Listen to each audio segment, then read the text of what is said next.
Good evening. Welcome to Waukee High School. It's a top 10 matchup tonight in girls basketball. Number 4 Waukee takes on number 8 West Des Moines Valley. Dar Danielson with you alongside Blake Walker. And the new rankings came out. The top 4 stayed the same. Waukee right there at 4.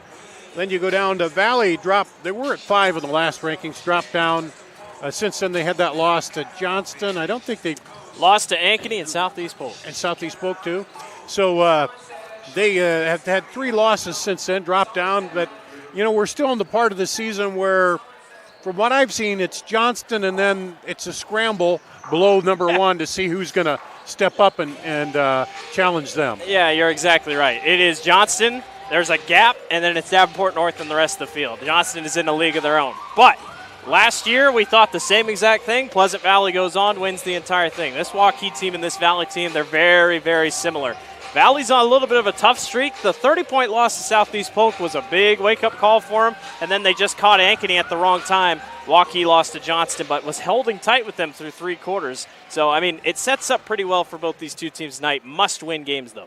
Yeah, and this is the time of year you're into January, you start looking toward February, and then, where are we at? Are we going to get in to the tournament and play there? So this is a key stretch. You've had that early part of the year to kind of work some things out, and by now you should pretty well know what your strengths and weaknesses are and who's going to fill in where, shouldn't you? And for the most part, I mean, top 8 get home court advantage. That's what you know. You know if you're top 8 in the ranking, you get home court. So Waukee and Valley sitting there. Valley a little bit uncomfortable now.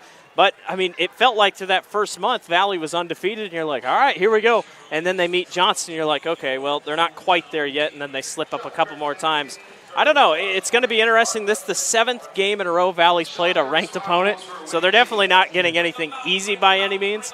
But tonight should be pretty good. Like I said, 2 very even teams. When you talk about Waukee, we've had them before, talked about it. They have their top 4 scorers are almost all averaging double figures. At 9.8 is Kristen Hauk, so she's just out of the double figure, but right close, whereas for Valley, you have Elise Yeager averaging double figures, and then it's who else is going to fill in and help you there with that. That's probably the thing that Valley has to work on, and that loss in Southeast Polk. Elise Yeager got going, nobody else got going. That was the big problem. Yeager's going to do what she does every single night. It's just a matter of who else shows up.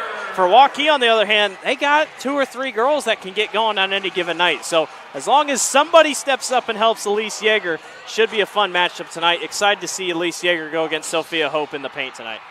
We know that Waukee likes to push the ball up the floor if they can. Valley would be a little more comfortable, I think, a slower-paced half-court game, wouldn't they? Yeah, and that's just kind of how it's always run. They're only averaging 50 points per contest. They only gave up 24 points to Ankeny Centennial. I know Centennial's not that high-flying of an offense, but still very, very low-scoring half-court sets. It's frustrating basketball if you're playing against it and it's not going your way. You just saw Elise Yeager there shooting from outside, warming up a little bit. We're warming up here as we're into the new year, January, and start heading down the stretch. We'll have a boy-girl doubleheader here tonight at Waukee. The girls' game is coming up pretty soon here. Let's take a break. You're watching Girls High School Basketball on CISN.TV. Our year-end sales event is going on now at DeArmond Ford Indianola. Now, through the end of the year, every new and used vehicle is tagged with one low price. Get 3.9% for 66 months on new F-150s, plus $4,750 rebate. New Bronco Sports and Escapes, both 1.9% for 66 months, plus up to $2,000 rebate. And the all-electric Waukee. Now, through the end of the year, every new and used vehicle is tagged with one low price. Incredible year-end savings going on now at DeArmond Ford Indianola. Hi, this is Chris from Fireplace Superstore, and if this year is anything like last year, folks are going to be coming in early to get things for their houses. What you need is a high-efficient gas insert from Heat and Glow. Come in now and beat the rush, and Heat and Glow will help you out with some special promotions on gas inserts. We'll be doing up to $200 off on our gas metal inserts to retrofit into your drafty old wood fireplace. Come early, beat the rush. Fireplace Superstore, 109th and Douglas in Urbandale.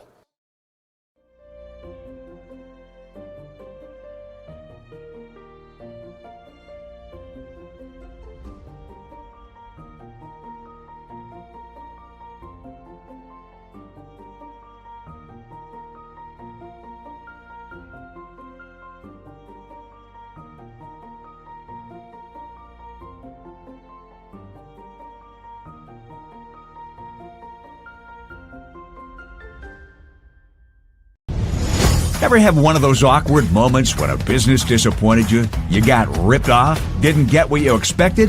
The Better Business Bureau can help you avoid these uncomfortable situations. BBB accredited businesses are honest, ethical, and reviewed annually by the BBB. Don't experience another awkward moment with a bad business. Trust the ones that operate with integrity. Look for the BBB seal. It's the sign of a better business. And find a better business anytime at bbb.org.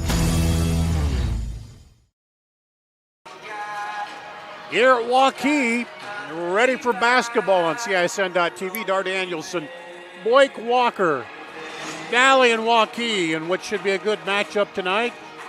You see Waukee there on your screens right now as we're preparing for starting lineups for these two. And good evening, basketball fans, and welcome to the Waukee Fieldhouse, home of your Waukee Warriors. Tonight we welcome the Tigers from West Des Moines Valley. It is a CIML Conference Showdown. At this time, we ask that you please rise as you are able. we'll take a break. We'll be back with more after this on As we ask you CISN.TV. to pause for a moment of silence in honor of the students, staff, and families of the Perry Community School District who were impacted by yesterday's tragedy.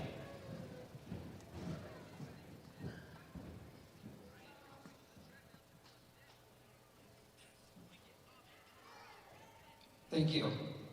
And now, to honor America and those who have served along. Iowans are working hard, but high prices make it even harder to keep food on the table. Record numbers need help.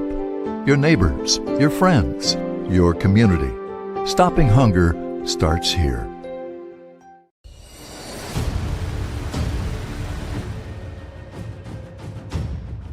Hey, you two, we all want to be winners, right? The winning drive comes from choosing unleaded 88, a cleaner burning fuel made from corn. That way, we all win. Now give me some weight.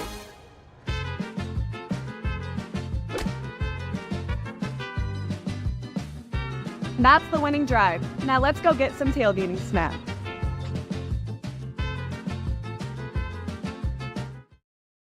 Ask Joe, why do you often say Westside Auto instead of Westside Auto Pros? Because I think I shouldn't have to tell you we're the pros. That's what you expect. Many places will tell you that they're honest and will fix your car right the first time and that they're friendly. Well, duh, isn't that what you expect?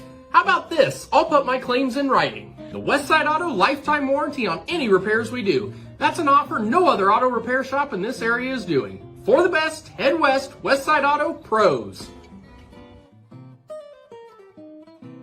Over 1,300 vehicles on WaukeeChevy.com. Schottenkirk Chevy Waukee. If we don't have it, you can build it. Newly expanded service department means we're hiring. See the openings on WaukeeChevy.com. Schottenkirk Chevy Waukee.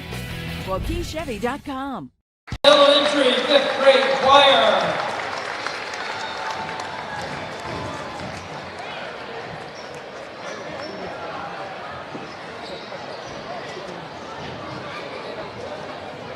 And speaking of Woodland, we would like to welcome the students, families, teachers, and administration from Woodland Hills. We love having our future warriors in attendance tonight. Now, it's time to meet our starters.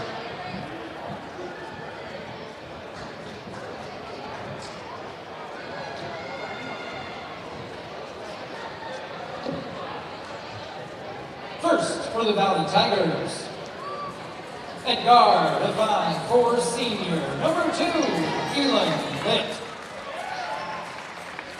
At forward, a 6'1" senior, number 5, Elise Yeager.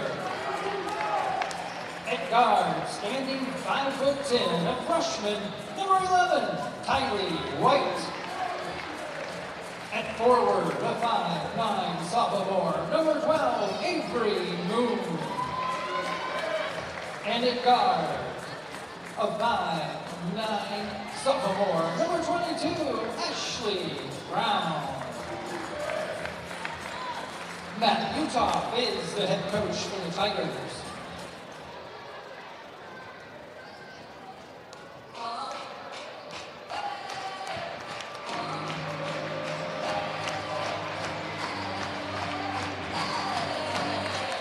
And now, the starting lineup for your Waukee Warriors.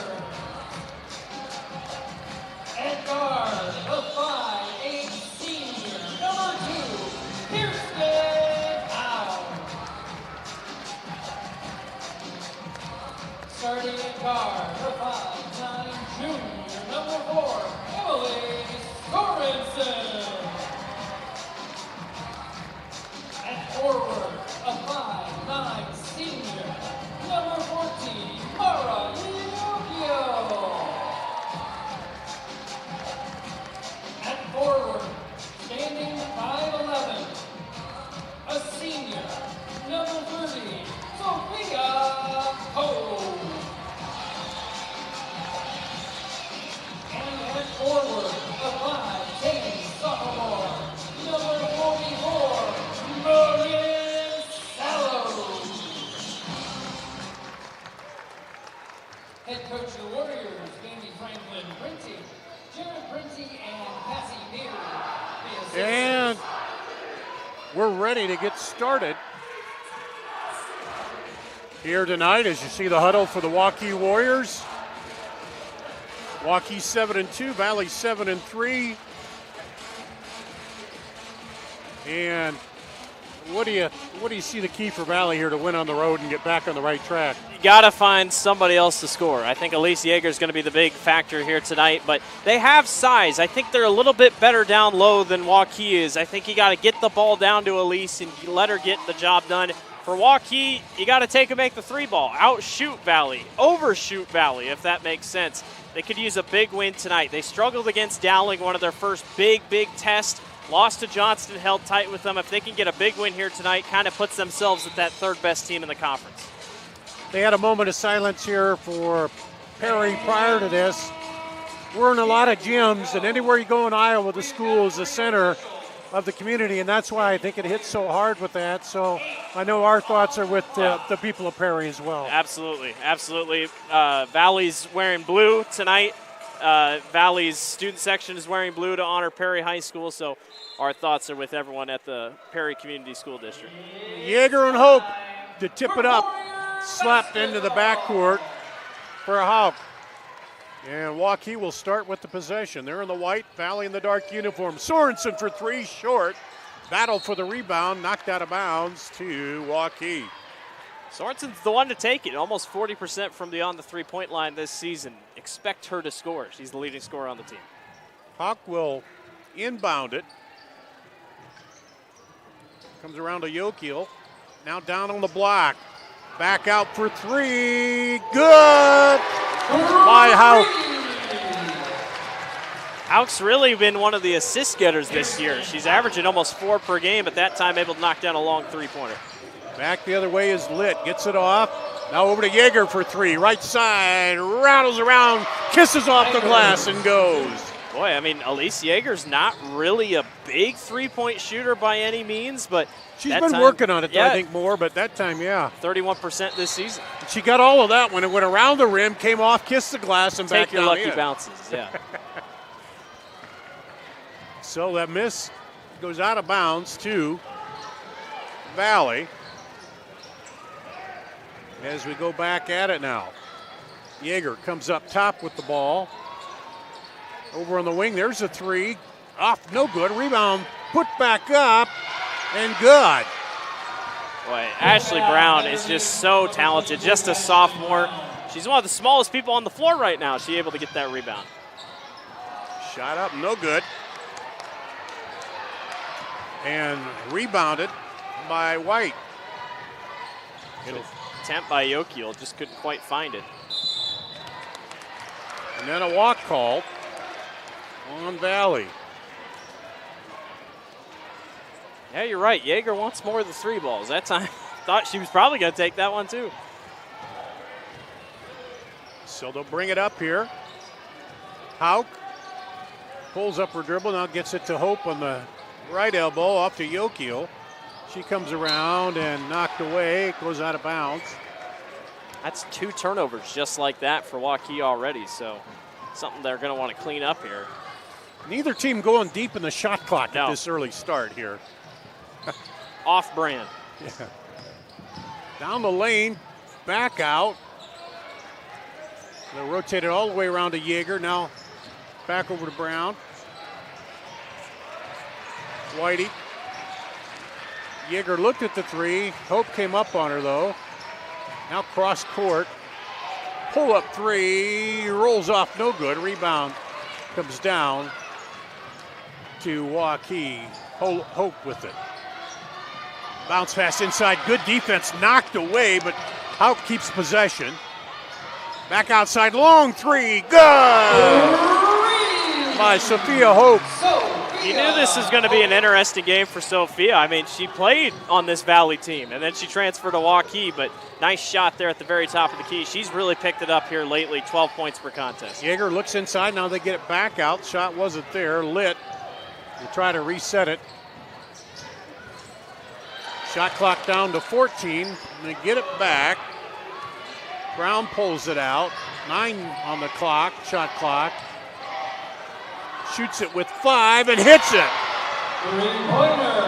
White. Boy, she's phenomenal. I mean, she is going to be really, really good here in the next couple of years. Just a freshman.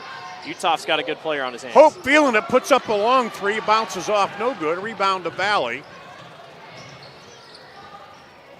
Here's a little shuffle before she shot it.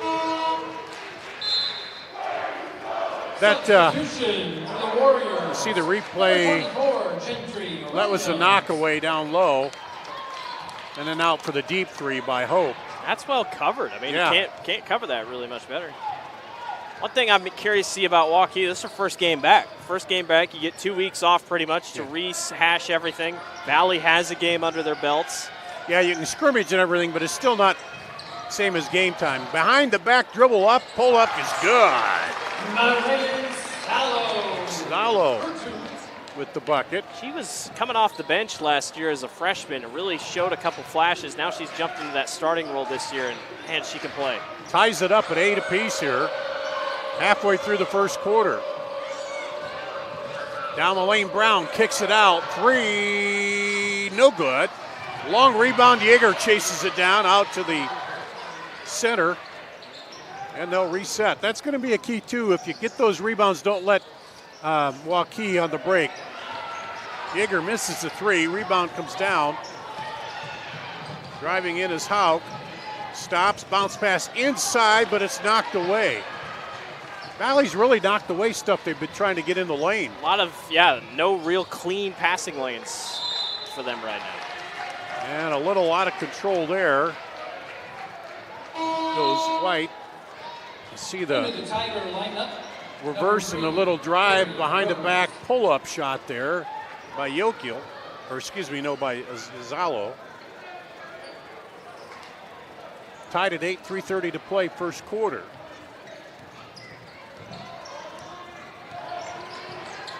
Here comes Howe. Gets around, drives into the defense, kicks it out. Hope will shoot it again. That was, might have got a little piece of it. Yeager up the floor to Yeager quick. And Hope did not touch it, they say, so it went out. It was looked like close, and I think one of those in volleyball, she kind of pulled up at the last second and let it go out. Elise is really fast. Yeah. You really wouldn't think it, but I mean, she's an all-around athlete. She can get up and down the floor. Back over to Hope. She'll put up a long three again. This one rolls in and out. Rebound put back and good by Hope. Yeah, I mean, Hope's not afraid to shoot the three ball, that's for sure. She's taken the most shots out of anyone this season. 61 attempts coming into tonight. Waukee a 2-point lead here.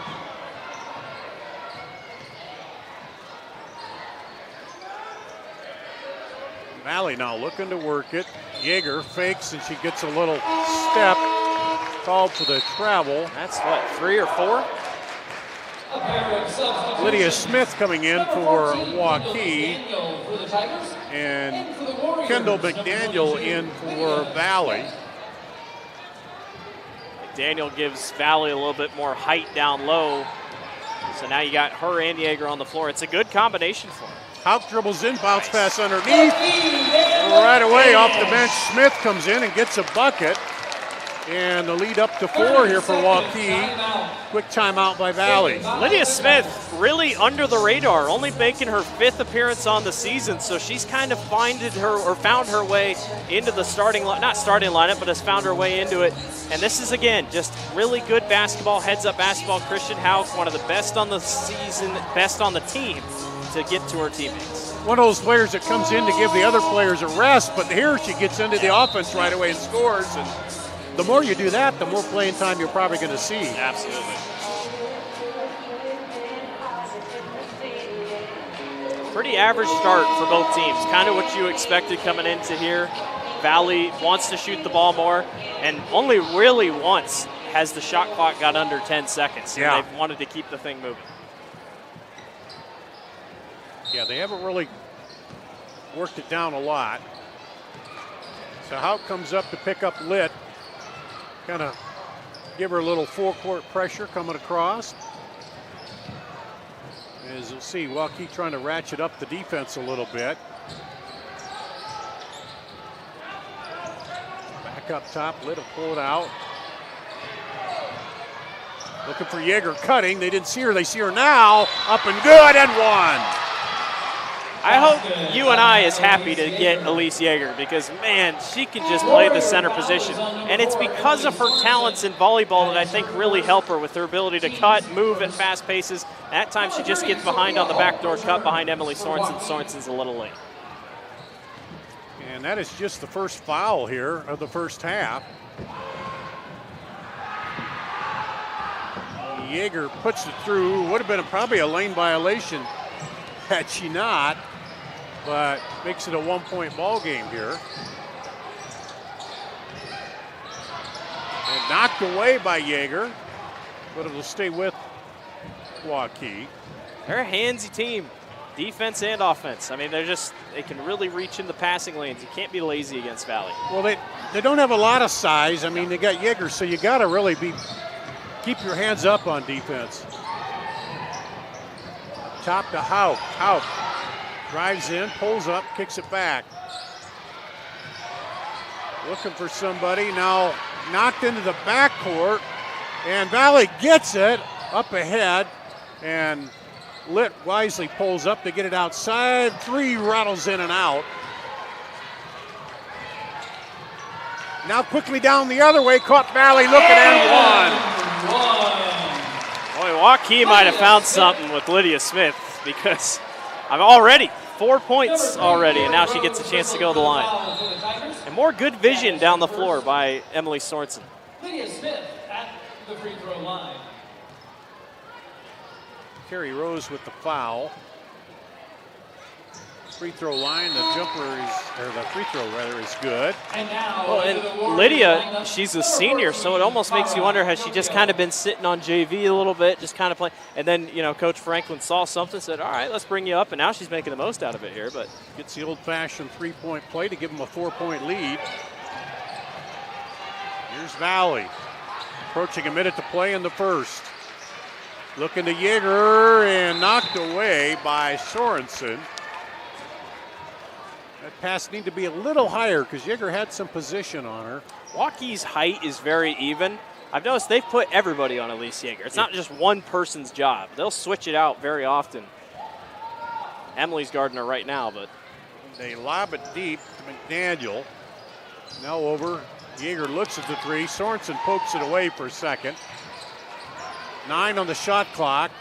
6 over to the corner. 5, 4. Shoots it from the elbow with 3 to go, and rebound comes down to Gentry Williams, who's in the ball game. She crosses over and draws a foul. Oh my goodness. How'd she hang on to that thing? I don't know. Valley foul is on number 14, Kendall McDaniel. Her first. Gentry Williams at the line. Just a second team foul here. Williams misses the free throw. Just her second miss of the year. Came in at 75% from the charity stripe. Hadn't shot a lot of free throws coming in anyway. For the Warriors, Marin Sallow, number 44.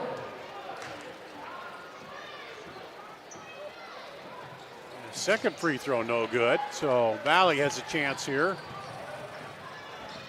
At the end of the quarter, about 2-second difference between the shot, and then they call the double dribble there as the harassment by Hawk forced her into the turnover. Some hounding defenses. Not a lot of chances to breathe, it feels like. It seemed like Waukee's turned it up a little bit here. If you can pressure the guards and not let them get it off to Yeager, that helps. Hawk looks to the backdoor cut, not there, gets it to Hope. Now back up top to Houck. Good defense by Yeager. Yeah. Looking for the last shot here. There's a three. Good! Zalo. It's the three. After one, Warriors 18, Tigers 11. 18-11. We'll be back with the second quarter after this on CISN.TV. Our year-end Red Tag event is going on now at DeArmond Automotive, Knoxville. Every new and used vehicle is tagged with one low price. Up to $13,000 off MSRP on new Ram 1500s. Or 0% APR for 72 months on Bighorns. Up to $12,000 off MSRP on new 2024 Grand Cherokees. And our last 2023 Jeep Cherokee on sale for $40,990. Incredible year-end savings at DeArmond Automotive, Knoxville. DeArmondAuto.com. Iowans are working hard, but high prices make it even harder to keep food on the table. Record numbers need help. Your neighbors, your friends, your community. Stopping hunger starts here. Free Godfather's Pizza begins with the download. Order through my new online ordering app and start earning free pizza and sides. It's easy. Download the Godfather's Pizza online ordering app today. Do it. Got a fresh 8 up on the clock. We'll go to the second quarter here. We're ready for the Waukee with a 7-point lead. Let's take a look at this play right at the end of the first quarter here. Houck dribbling around, kicks it out there. Zalo for 3. And she's got 5 of the 18 points to start here. And I was watching what happened. I think we had just out of bounds. Out of bounds, okay. I was watching the replay. Smith and Zalo each with 5. 4 different players have scored for Waukee. There's Hope again. That one's off. And she shot a lot of threes, hit 1. And I can't really pinpoint. I mean, it's a 7-point game. And there's a foul on the drive. I don't know. It feels like Valley's doing everything well. I mean, yeah, you can miss shots or whatever, but I don't know. It's just kind of a weird game so far, and Waukee is hitting some tough contested shots. Gentry Williams with her first team foul here. Lit to the line. She pops the free throw. That gets on the scoreboard. Just 3 fouls in the first quarter. Again, you go to 5, and then you shoot 2 here.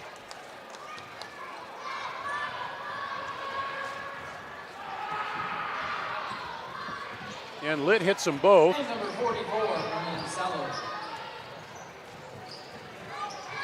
And a lead down to 5 for Waukee.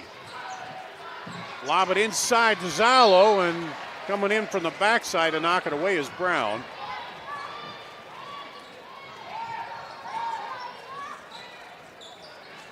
Lydia Smith getting more minutes here.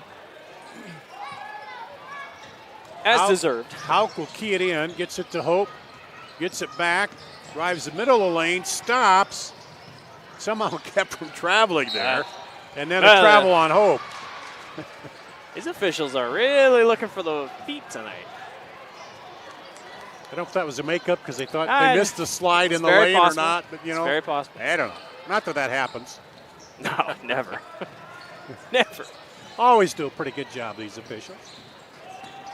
Down the lane, and they say Hope got a piece of it, I guess. Well, the official that called it was on the other side, yeah, so he really couldn't see. But there was no official over here, so. Get it back to Lit. Lit looking for some help. Finds it, and the 3 is off. No good by White. More hounding defense. Sorensen with it out on the left wing. Crosses over, drives, and 1. They've been a little quiet. That's her first points of the night. I was wondering when she was going to get going, and that time just strong take to the basket. It set her up nicely there. Dribbles up, crosses it over right. Explosive to the hoop. Here's the free throw. Good. And Ashley Brown, that's no easy player to go against on defense. So.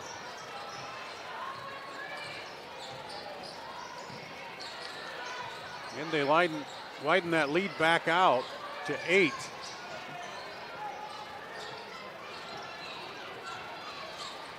Yeager for 3, no good. Rebound pulled down by Hope. Sophia Hope will bring it up. Well, she'll shovel it back to Sorensen. Hope posts and goes down. Back over to Zalo. She drives the middle this time, kicks.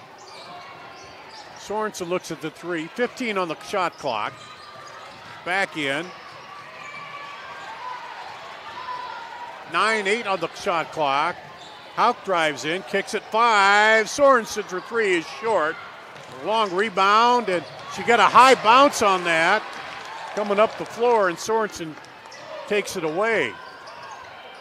So everything working for the Warriors right now. Valley's doing everything right on defense. It just can't get the ball back. She's got a high bounce on the Warrior logo. That went in and out for Zalo.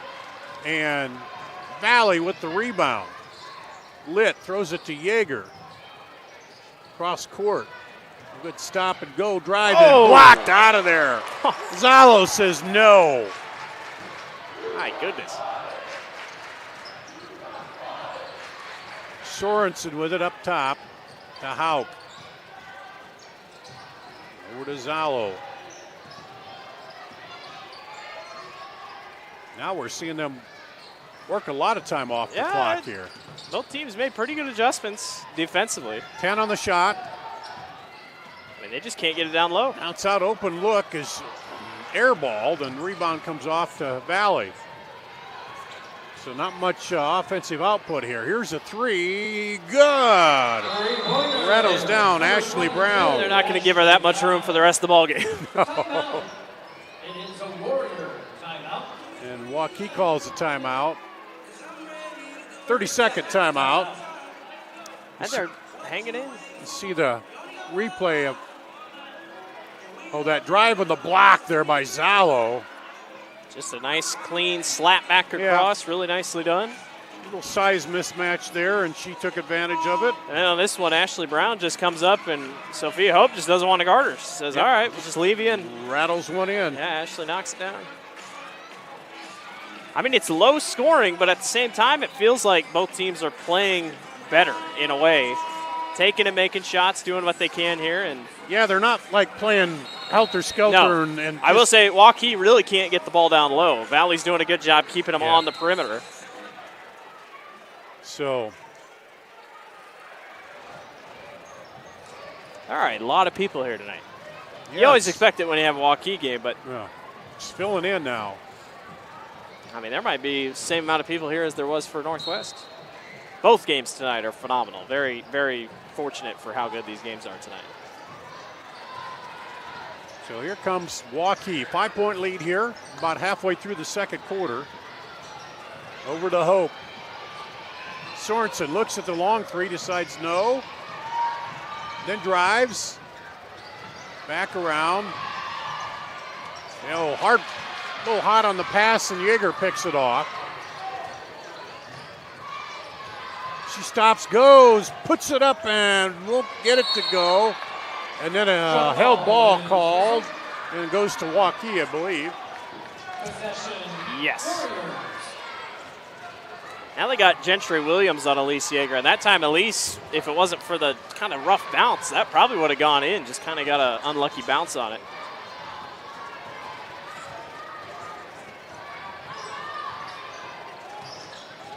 Here's Howe. Back out to Hope for three. Gets that one to go. Just enough spin to hang it on the rim, and that's her second three. She'll just shoot him. I mean, why not? She can make them. Lead back to 8. Biggest lead of the night for Waukee. Spin inside, up and off the glass. That's what you got to do. I mean, McDaniel and Yeager both. And McDaniel has that height advantage down low that she can do just that. Back to the basket, take it to him. Hope over the right side, dribbling through and off her foot. Now it's on the floor. And that held ball will go to Valley this time. Boy, what an effort, though, by Emily Sorensen. I mean, just dove all the way on the floor, went after the basketball. It's physical. You can tell it's a little physical here early. Valley looking for a little run to pull back here. Well, Brown got lucky. That back foot went over the yeah, line. They just didn't call it. About to back over and get it over and back there. They get it over to Brown. Brown will shoot the three.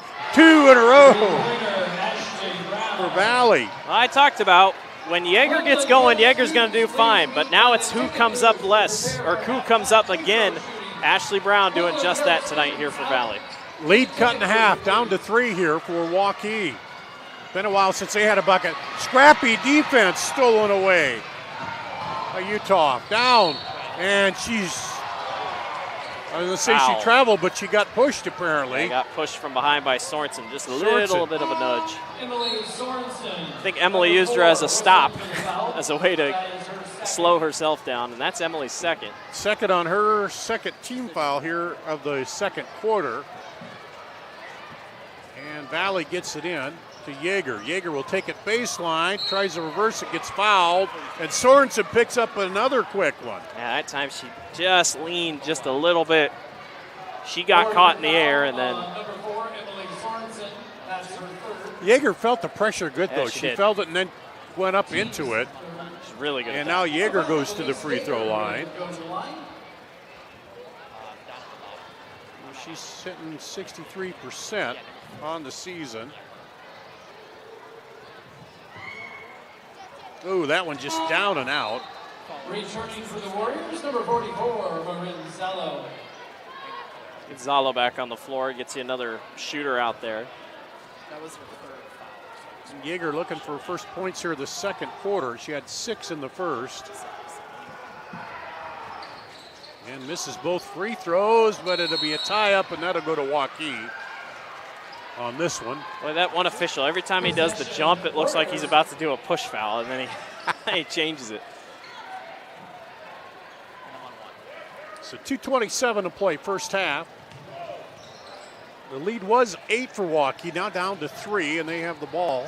Kari Rose for Valley is very aggressive on defense. She hasn't been fouled or hasn't been called on a foul yet, but I'm not saying she should. I'm just saying she's just done a really good job being pesky on defense, like right there. Yeah, they're getting in tight, not letting them get the movement they want. Here's Hope.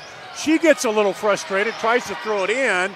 Now there's a scramble down on the floor. Who's going to come up with it? I think and they got timeout called yeah. by Valley as the ball was down on the floor. 30-second timeout. Another 30-second timeout there.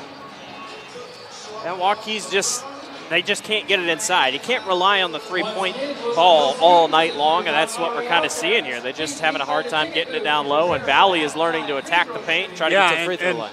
If you're out, even if you're out high, you bring that ball down low, Valley's going to get the hands in there and try to knock it away right now. So a little bit of coaching strategy back and forth here as you see the Waukee huddle. It's always so interesting with Waukee. You know, Coach Franklin got here, and all these girls that were on her first team, well, they were new too because everybody else went to Waukee Northwest, so they've kind of grown up together in a way. Franklin played at Valparaiso, went to Cedar Rapids, Washington High School. Strong basketball background. So out comes up, put a little pressure on. Under 2 minutes to play, first half. And stripped away, she goes down the lane, then another tie-up. Oh, and that's going to go back to Valley. Valley. That's 4 tie-ups we've had here in the last couple of minutes. That's a heads-up play by White. Yeah. Could have easily just given up on it, said, no, the possession's going to go our way. So did foul, just got her hands in there, tied it up. So get it to Yeager. She's double teamed, splits the double team, throws it up. I don't know if she wanted to throw that up, but yeah, she did. I think she didn't really get a set. She got a push shot there. That one goes up and a foul called. That's going to go, I think, against Daniel. Yes. Daniel, her second. Going to the line, Kirsten out. Her second and team second. Hauk hits the free throw. That's her first points here of the second quarter. She's got 6. Kind of feels like Waukee just, at this point, get to the locker room, reset. Everything was rolling there in the first, and Valley's figured something out here in the second.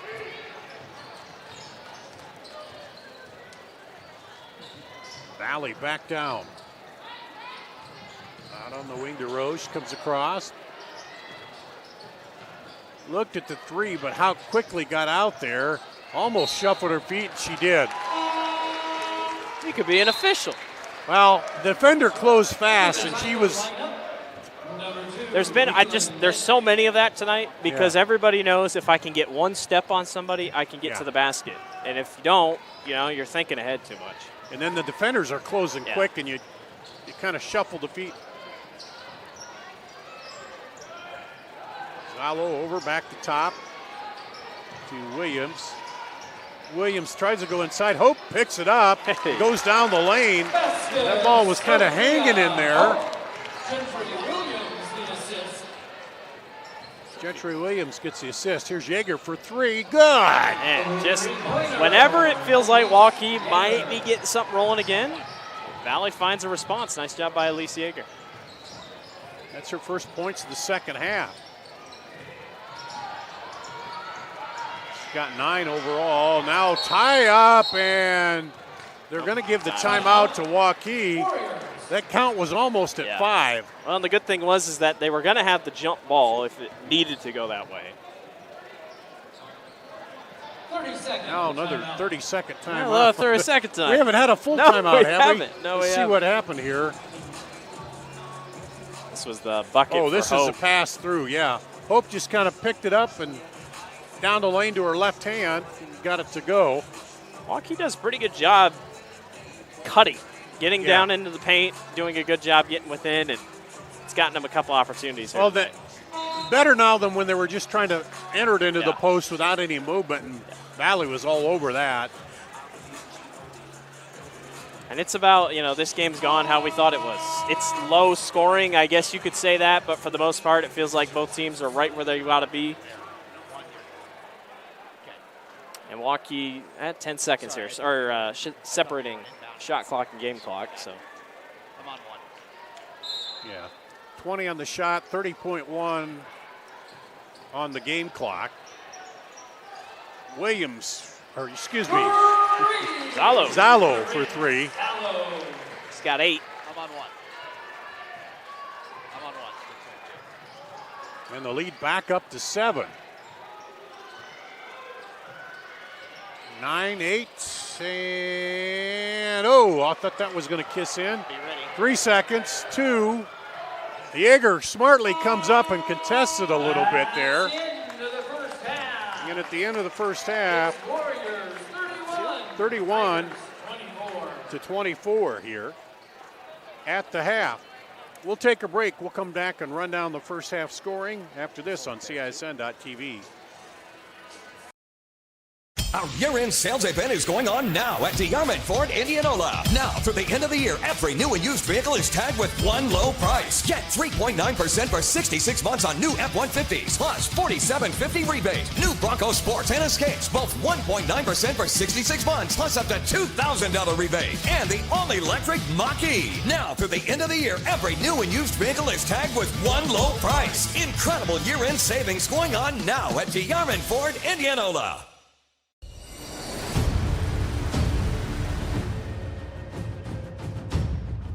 Hey, you two. We all want to be winners, right? The winning drive comes from choosing unleaded 88, a cleaner burning fuel made from corn. That way, we all win. Now give me some wins.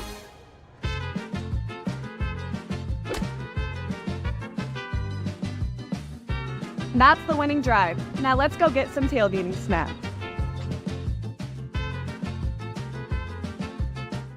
Western lets your UTV power through the storm. The Impact V Plow and Impact Straight Blade, with the features the pros demand. Custom tailored for your UTV. And to keep your work top-notch, rely on the Tornado UTV Hopper Spreader. Now that's a job well done. Western, more jobs done faster. Visit Truck Equipment Inc. today at truckequipmentinc.com.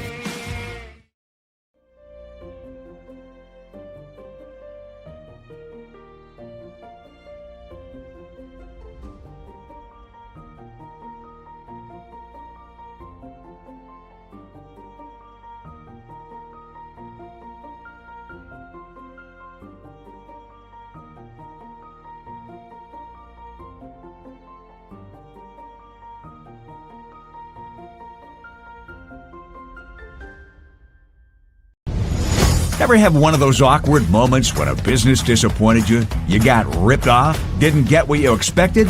The Better Business Bureau can help you avoid these uncomfortable situations. BBB accredited businesses are honest, ethical, and reviewed annually by the BBB. Don't experience another awkward moment with a bad business. Trust the ones that operate with integrity. Look for the BBB seal. It's the sign of a better business. And find a better business anytime at bbb.org. Halftime here at Waukee, the dance team performing, and it's Waukee 31, Valley 24. Dar Danielson with you with Blake Walker. Let's run down the scoring for Valley. Elise Yeager, 9 points, 1-3 in the second quarter, 8 points for Ashley Brown, 3 for Tylee White, 2 for Kendall McDaniel, and 2 for Elon Litt.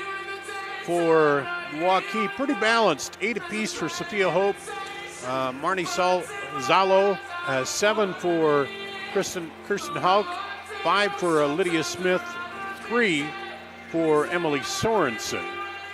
They led by 18-11 after 1, and lead by the same 7 here, 31-24 at halftime. Scoring, keeping that 7-point lead, although Valley, Blake had it down to 3 at one point and had a couple shots at it but couldn't get any farther, and then just kind of a little bit of a late surge by Waukee. Their defense is what's keeping them in the ball game. And yeah, like you said, the three-pointer at the end by Maranzalo, that was really the big difference. You know, gets them out front by a little bit more. It was just 28-24. So, I mean, if the defense can keep playing like it is, it's just a matter if the shots fall and if they want to try to get to the line just a little bit more. And we got 5 players scoring here for Valley, 5 for Waukee. And Lydia Smith off the bench chipped in 5, so a good 5 for them coming off the bench here tonight. Elise Yeager had 6 in the first half, just the 1-3, or the first quarter, 1-3 in the second quarter, so took them a little bit, she didn't get a lot of shots, so it didn't seem like in that second quarter. Missed a couple free throws. Yeah, not as much. I mean, that's just something that they're going to really have to step up here in this second half, and it's a far game from over. I mean, you know, Valley, yes, they don't score a lot of points, but they also don't give up a lot. So as long as they can stick to that, it should be a win for Waukee. They got 31 at halftime against this Valley team. 4 threes for Waukee, 4 of 6 free throws for Waukee, 5 threes for Valley, 3 of 5 free throws in the first half for Valley. Let's take a break. We'll do that and be back with more after this on CISN.TV.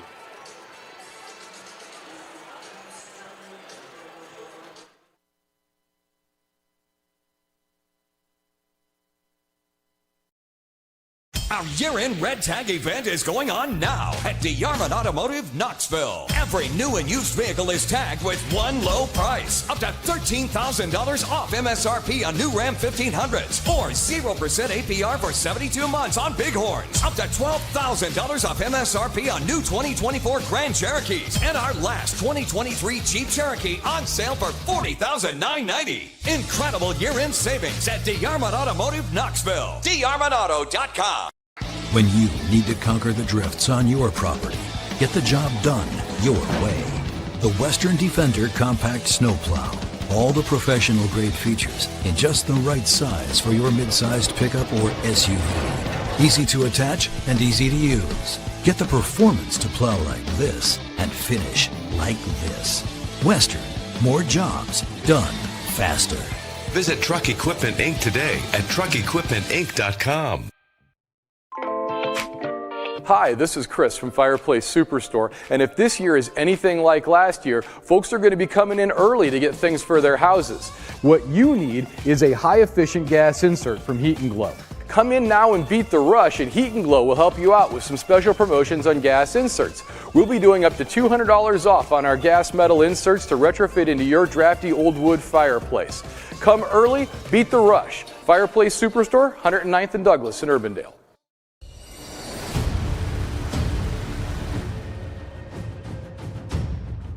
Hey, you two, we all want to be winners, right? The winning drive comes from choosing unleaded 88, a cleaner burning fuel made from corn.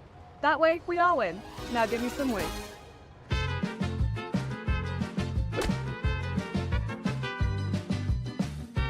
That's the winning drive. Now let's go get some tailgating snacks.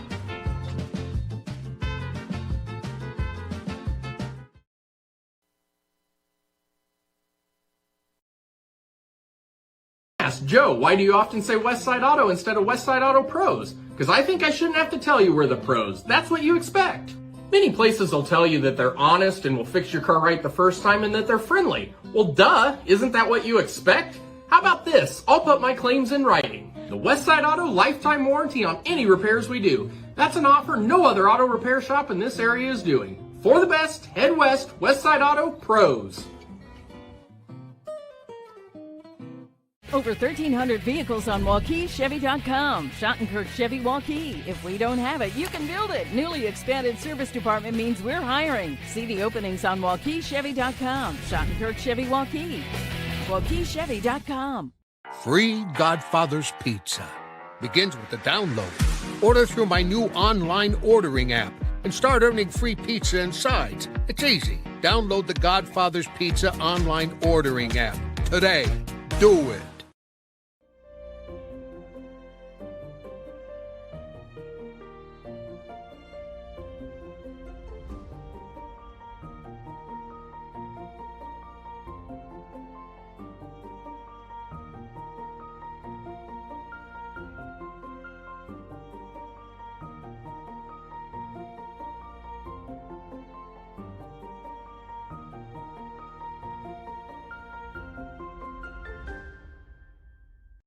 Iowans are working hard, but high prices make it even harder to keep food on the table.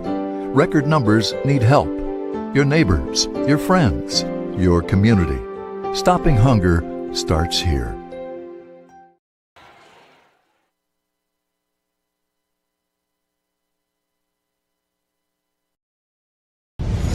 Ever have one of those awkward moments when a business disappointed you? You got ripped off? Didn't get what you expected?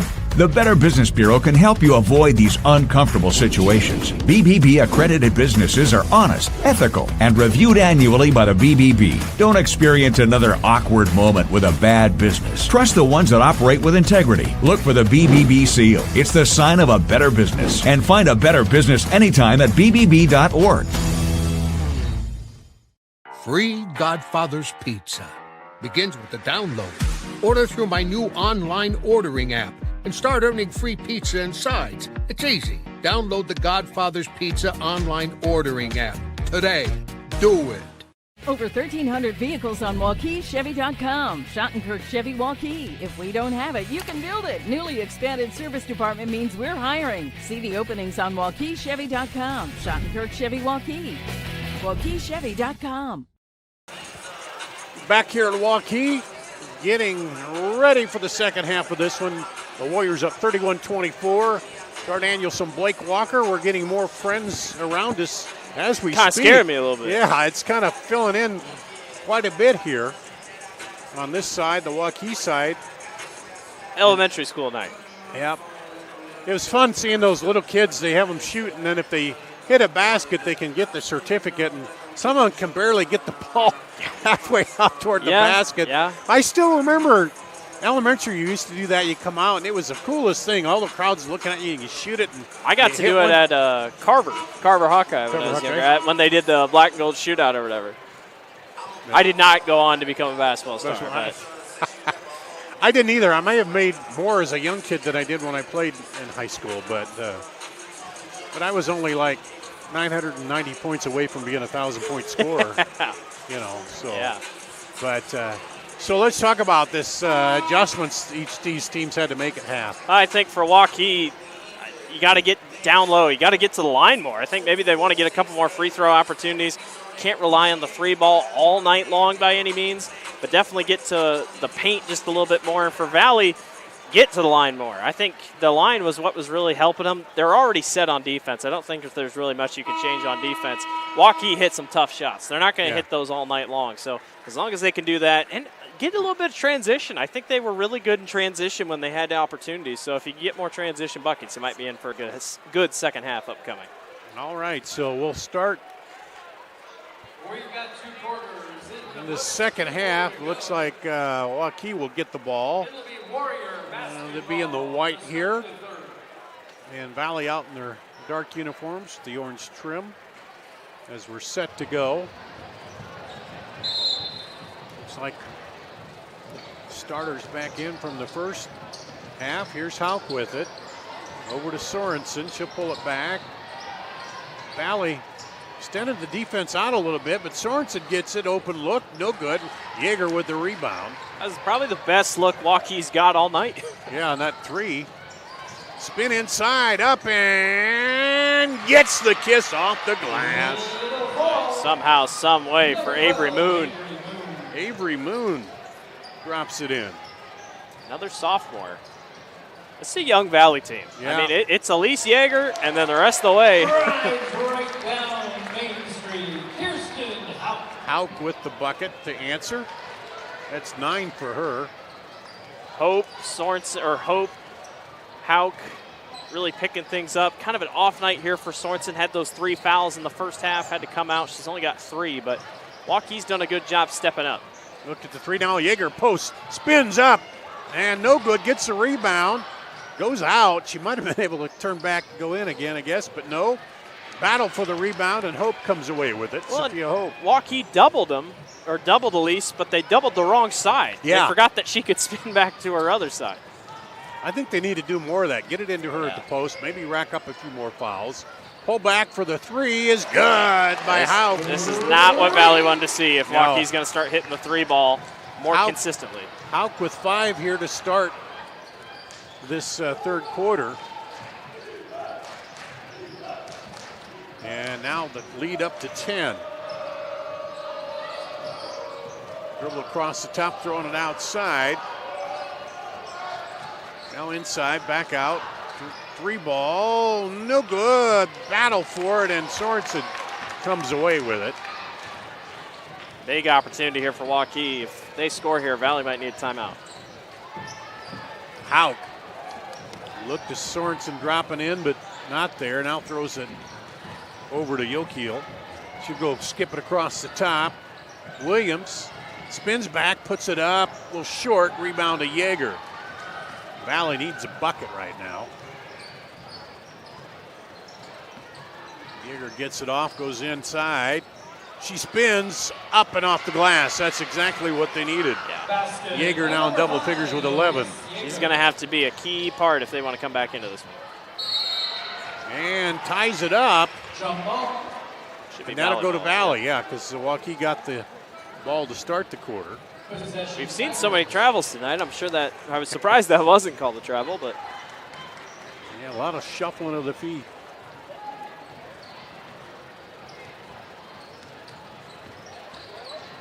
And Hauk putting pressure on Litt up top. She'll get it over to White. She'll drive in against Sorensen. No, nice look. And can't complete the bucket, but good pass inside. both teams really good at shuffling the feet on defense. Obviously, two coaches that are very strong with the fundamentals in practice. Sorensen has, or excuse me, Hauk has it up top. She tries to go down through, and I think they're going to call Litt on the foul. Yep. It felt like Waukee didn't get to the line a ton in the first half, so chance here to get a couple more. And boy, what a quarter here for Kirsten Hauk. Yeah, she's 2 of 2 from the free throw line tonight. 3 of 3. Looking for point number 14 here. So she's already matched her first half total here in the third quarter with 7. That's a good sign if you're a Waukee fan. And she's the only one that scored for them here in the third quarter so far. But I don't think they care when you're up by 10. Doesn't matter who's scoring as long as you're staying there. That one off. And trying to argue that it might have caught the Waukee player, but just caught him down low trying to go for the rebound there. Yeager hit a couple early threes, just hasn't been able to quite get them to fall since then.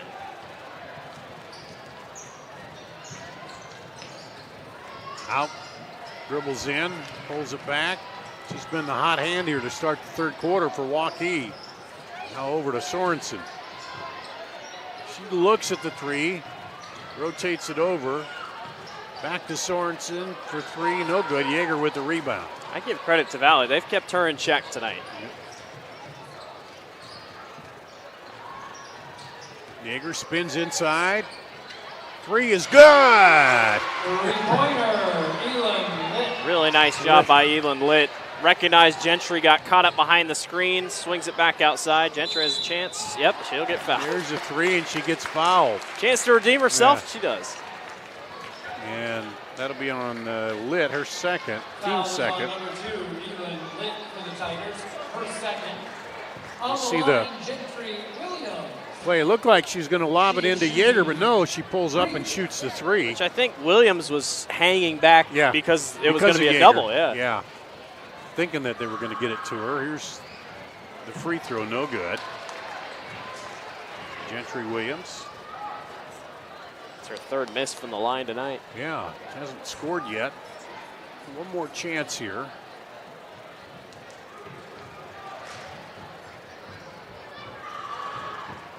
Finally gets the lid off it.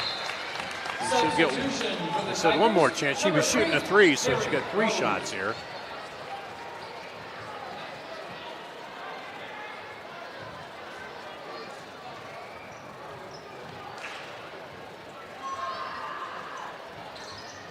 And that is on. Got one. Yeager, 1 out of 3. You're too young to remember the 3 to make 2 days in the NBA, aren't you? Yeah, that was way long ago. I was a young kid back then. So yes, I was not. I was not here. Waukee again, Hope. She lobs it in, and Sorensen will kick it back out for 3. No good. And Yeager with the rebound. Yeager's been solid on the boards. Quick down low, turnaround. Oh, rattles in and out by Rose. Like I said, transition buckets felt like they were going to be key for Valley, and that time they got down the floor in transition, just couldn't quite find it. Sorensen drives in, offensive foul. Called on her, and that's 4 on Sorensen. Just the first team foul here of the quarter. So let's see if Sorensen comes out. She's had 3 points, all those coming in the second quarter. She has done everything she could trying to keep her frustration. You can tell she was very frustrated there, but yeah, it probably won't see her until about 3-4 minutes left in the fourth. But Waukee's done a good job stepping up. Yep. Rose over to Yeager, now down on the post. Back up top for 3. No good. Hope pulls it down and gets it to Hauk. Hauk's had the hot hand in the third. She pulls up, gets it back to Hope for 3, and misses it. Just didn't have her feet set that time. That was going to be a tough one anyway. She's been gunning from the outside tonight. Hope has 2 3-pointers and a 2 for 8 points. All those coming in the first half. This third quarter seems like it's gone quickly. Yeager fakes, stops, and draws the foul. It's quite the hit. Warrior foul is on number 44. Well, and you had to think Valley was going to try to get to the line a little bit more. They had a couple opportunities in the first. Zallo gets the foul, second team foul. Yeager to the line.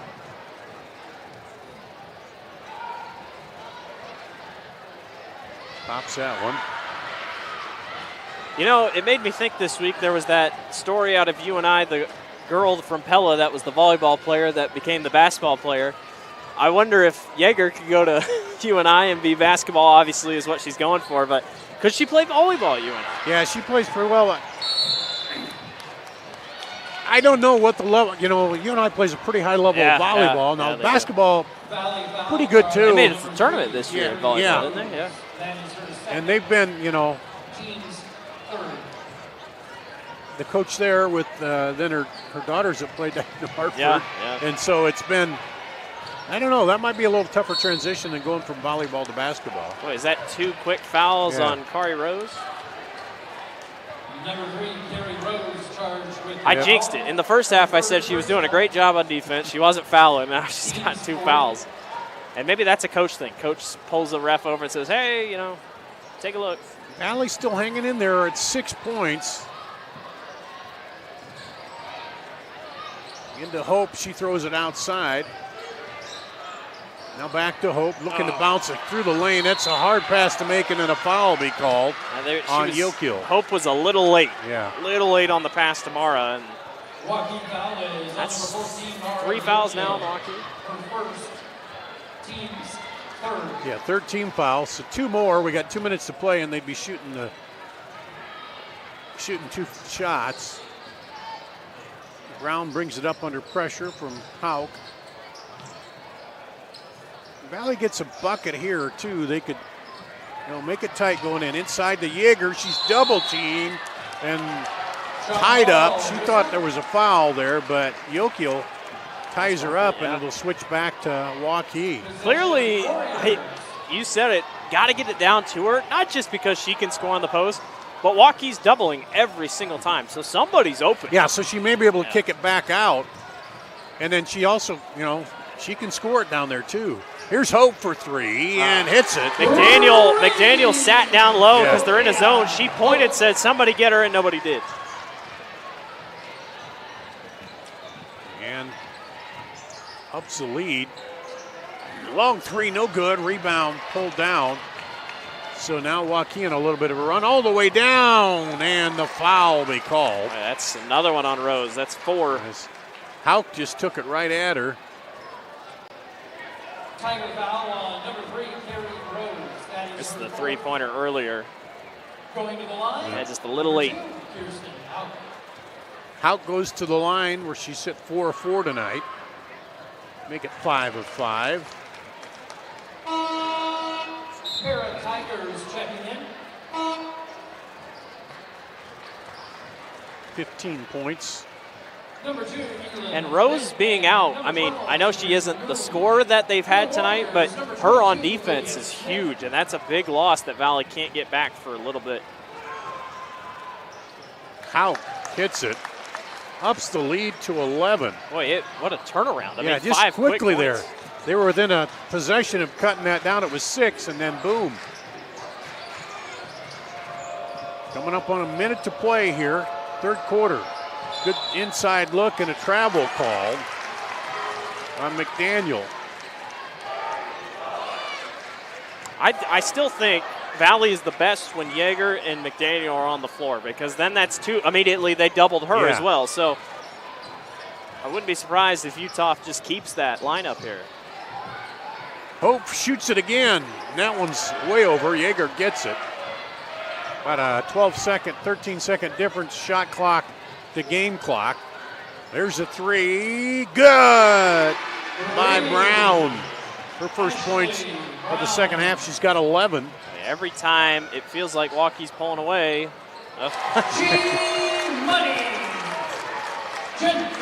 Gentry Williams top hits it.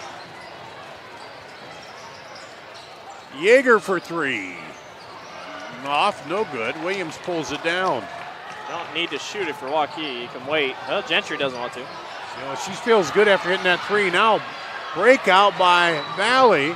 6 seconds. Yeager tries to shoot it, has it blocked, gets it back, throws it up, and it's going to go out of bounds with .2 on the clock. Boy, Lydia Smith did not get outran. I mean, she got that block. Now Yeager was hurrying, try to get it toward the basket with the clock running down, but ends up Waukee here, and there's the end of the third quarter, 47-36. Waukee with the 11-point lead going into the fourth. Let's see if Valley can make a comeback here on CISN.TV. Ever have one of those awkward moments when a business disappointed you? You got ripped off? Didn't get what you expected? The Better Business Bureau can help you avoid these uncomfortable situations. BBB accredited businesses are honest, ethical, and reviewed annually by the BBB. Don't experience another awkward moment with a bad business. Trust the ones that operate with integrity. Look for the BBB seal. It's the sign of a better business. And find a better business anytime at bbb.org. Free Godfather's Pizza begins with the download. Order through my new online ordering app and start earning free pizza and sides. It's easy. Download the Godfather's Pizza online ordering app today. Do it.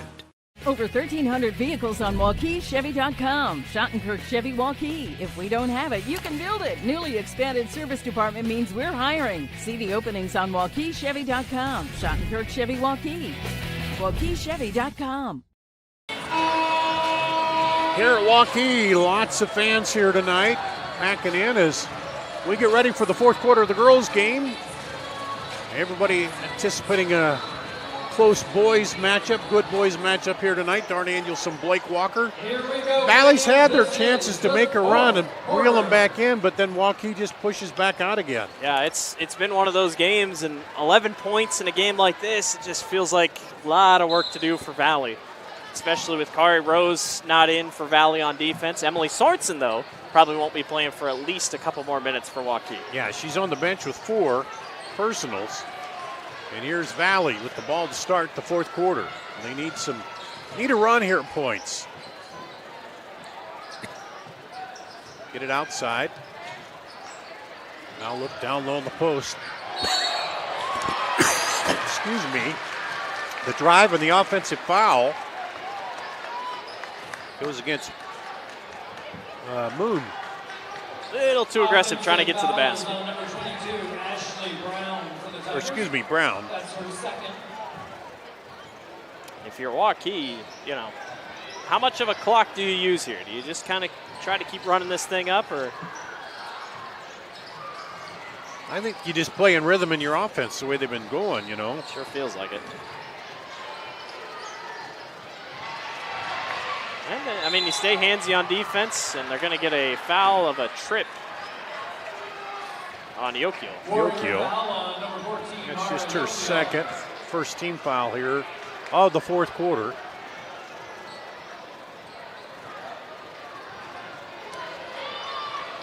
Still plenty of time, though. It's just Valley, you know, not built on runs like this for a team that only averages 50 points per contest. They hit a three or so and then get some rebounds. Now into Yeager. Triple team there. They get it back out, and the three. That's exactly what you and I were talking about. If you're going to triple team or double team down there, why not? Just keep feeding it to her. She doesn't have to shoot. Lit with the three. Cuts the lead to 8. Give her a couple assists.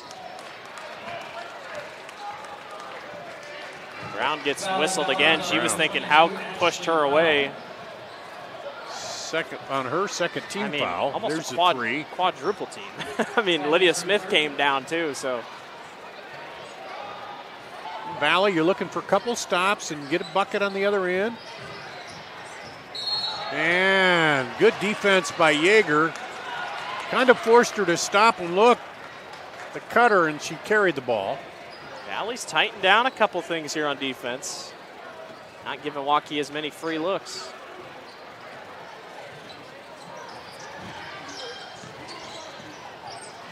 Pull it back. Drive across the lane to Lit. Back up top. Looking for Yeager. Thought about it. Waukee's playing that sag in low there. Now the three off. No good. Rebound on the far side by Hope. Here comes Sorensen. She's back. Or no, excuse me. That's Hauk. Sorensen still on the bench with the 4 fouls. In on the post. Waukee backs it in. No, gets it. I thought she took a step there. I mean, she took a couple. But Valley gets it anyway.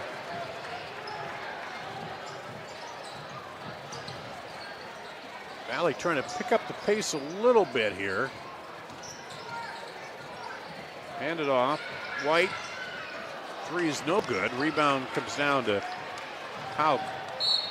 It's a good thing Waukee has been pretty good on the defensive glass. I feel like Valley hasn't really had a ton of opportunities for second chance points. Yeager picks up her first foul. 3rd team foul here on Valley with 5:36 to play. Hauk dribbles in, kicks it out. Waukee pulls up, misses. Rebound comes off. Everybody's handsy. Waukee, Valley, refs holding tight here. Lit has it poked away from behind by Hauk. Hauk goes down one-on-one, cross court to Hope, and the foul is called. Kind of bailed her out on that one. It was a late foul. I was surprised Hauk didn't take that all the way. Let's take a look. There's Hauk. Yep. Comes down. I guess Brown might have gotten her across. We couldn't see it, but the ref was right there. Hope to the free throw line for the first time and pops it. Gives her 12 points. That's the most narrow free throw shot. No arc on that thing. That time she did. Yeah, that was a little more, yeah. Gets both of them, and it's back to a 10-point lead. Now we're trading baskets. Now it just feels like. And the drive kick, Lit for 3, good! Lit hits her second 3 here of the quarter. Waukee back quickly. And Yeager can't tiptoe the end line there. Almost got the steal. Waukee's really missing Emily Sorensen right now. There's good leadership on the floor, but whenever Emily's on the floor, it just feels like you can have that facilitator a little bit more. And Coach Franklin probably won't put her in until at least 3 minutes left, I feel like. Carrie Rose comes in for Valley. Oh, good job to step in there. Came in late, now pokes it away, scramble for it. Yeager keeps it alive, and Valley gets the turnover. As Brown recovered late defensively, but it worked to her favor. She drives the lane and draws the foul. Should be on the floor. Yeah. That'll be on Yokil, I think. Correct. Her third. Well, Emily's coming in. Emily Sorensen comes in with 4:27 to play. 4 fouls. So you got Kari Rose for Valley with 4 fouls. Inside to Yeager. Draws the foul from Hope and the bucket. Her hands went down. She knew it too right when she did it. Just a little too far down. You got to give her enough space. This time, no double here for Waukee. Yep. Yeah. Yeager to the line with 15, looking to make it 16 points. Valley just not going away. Lead is 4. It's the closest it's been since 28-24. Yeah. Now let's see, how does Waukee respond? Sorensen back in there, playing with 4 fouls again. Out to Hope for 3. Good! Boy, that was phenomenal ball movement back and forth down low by Gentry Williams and company. 16 for Hope, 4 of those are threes. Runner just short. And again, Waukee appears to held off the run. Still close game though, and Hauk drives in there, falls, and throws it out of bounds. She was looking for something to happen here. We'll see the rotation over to Hope. Phenomenal. Boom. You get 3 girls that trap in on Williams, and then Sophia's able to work away. A little pressure, but Litt gets through it. Valley still a lot of time left. Get a couple buckets.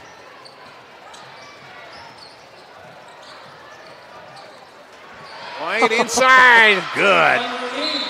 Yeager spun around Sophia Hope, had Hope leaning because she thought she was going to lean off of Yeager. Look at the smile on her face. She credits her teammates for the assist. We'll take a break, a full timeout here. Got a close one, 5 points on CISN.TV. Hi, this is Chris from Fireplace Superstore, and if this year is anything like last year, folks are going to be coming in early to get things for their houses. What you need is a high-efficient gas insert from Heat & Glow. Come in now and beat the rush, and Heat & Glow will help you out with some special promotions on gas inserts. We'll be doing up to $200 off on our gas metal inserts to retrofit into your drafty old wood fireplace. Come early, beat the rush. Fireplace Superstore, 109th and Douglas in Urbandale. Back here at Waukee, you see the Valley huddle as they're trying to make a comeback here, back down to 5. And what do you do when the post is hungry? You feed the post. Let's look at it here. Yeager comes across, nice feed inside. And Hope just able to avoid the foul on that too, but well, they've had it within 5 here, Blake, before. Now how did they respond? Can they get another stop? Because Waukee's done a good job of responding when they've made a little run. I think you got to get Emily Sorensen out of the ball game. I think you have to try to get her fouled out if you're Valley, and if you're Waukee, you got to try to get Kari Rose fouled out, because I think you can really play with a couple things here, defensively and offensively. Buckle up. Here we go. All right, I'm on 1. Sorensen with it. For the funds, for the Hauk.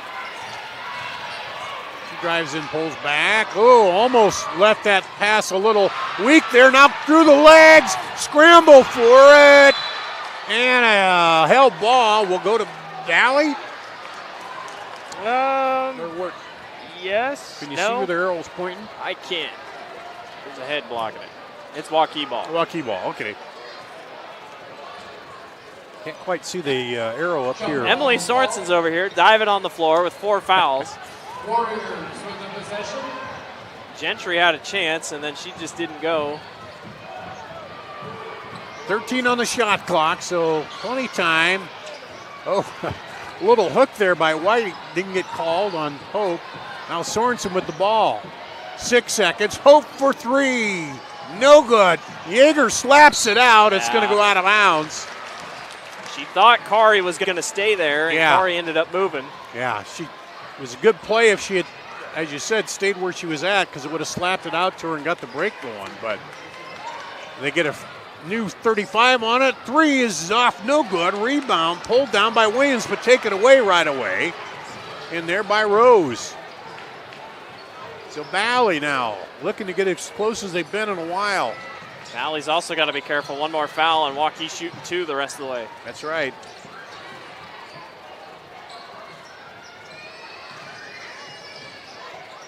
.15 seconds on the shot clock. Into Yeager. She fakes, and they're going to call what? A travel, yes. We've seen a lot of those tonight. Just enough. Not getting away with any of the slide tonight. And for Valley, I mean, these are important minutes. You know, you've lost your last two. Just trying to put things together. You lost a close one to Ankeny, kind of in a game like this. Blanked at Southeast Polk. You just need something here.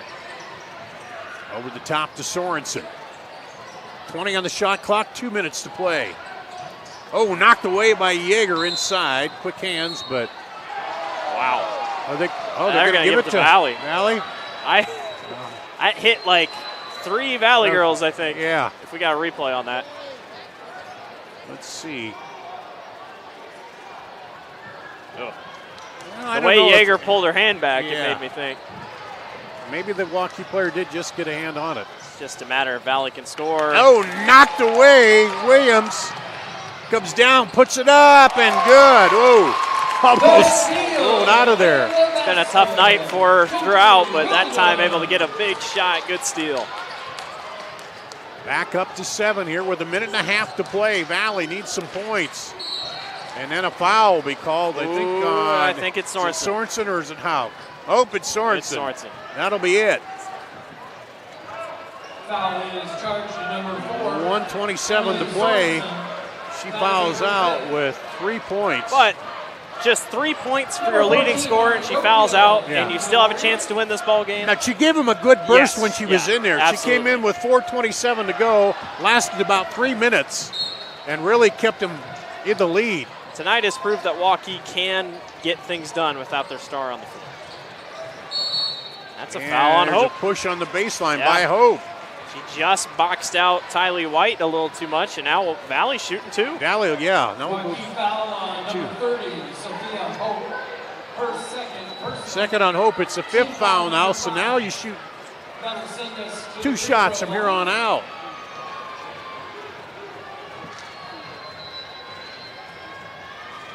Free throw is good. Tylee White. White. I'd be curious to see how Waukee or Valley plays this next possession here defensively. Do you foul, or do you just, play defense?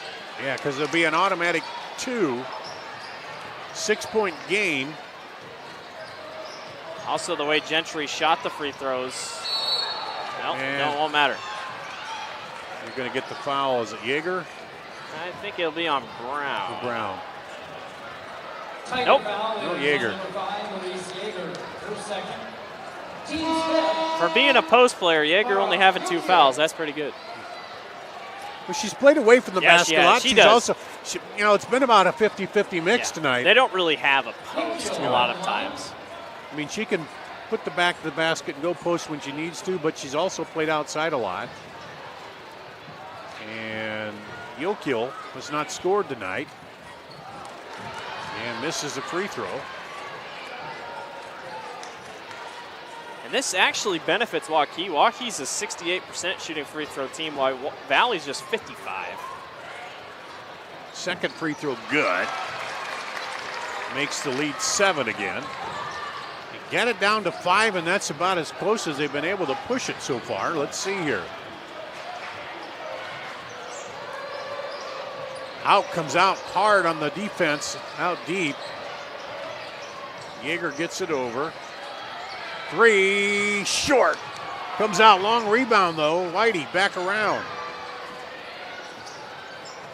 3, no good. Rebound comes off to Hope. So a couple shots at it, couldn't get him to fall. Ooh. And then a foul called. Ooh. Had to barely been a slap on the wrist. Gentry was trying everything she could to get rid of that because I think she knows she hasn't had the best night from the line. Yeager's third. Bonus here again for Waukee. And the free throw by Williams, good. She's got 7 points now. Said struggled a little bit at the line tonight, but it's back-to-back free throws when it counts, and the lead up to 9. Valley needs points, needs them in a hurry here. There's a three, no good. Yeager tries to run it down, but they're going to get it out, and that's going to about seal it, I believe. What a great win for Waukee. Yeah. They hold off the Valley charge. Yeager will get the late foul here. Number 5, Louise Yeager, whistling for the foul. That's her fourth. You know, if it wasn't for that tough game at Dowling, you know, Waukee's only loss would be to Johnston. Yeah. And, you know, just kind of how things work out and whatnot, but it's a good win. And for Valley, you know, they started out so hot, kind of reevaluate here, but these last 2 games, I mean, they've been in them. It's not like they haven't been in them, so. Hauk gets the free throw. That's her 18th point of the night. She'll get one more here.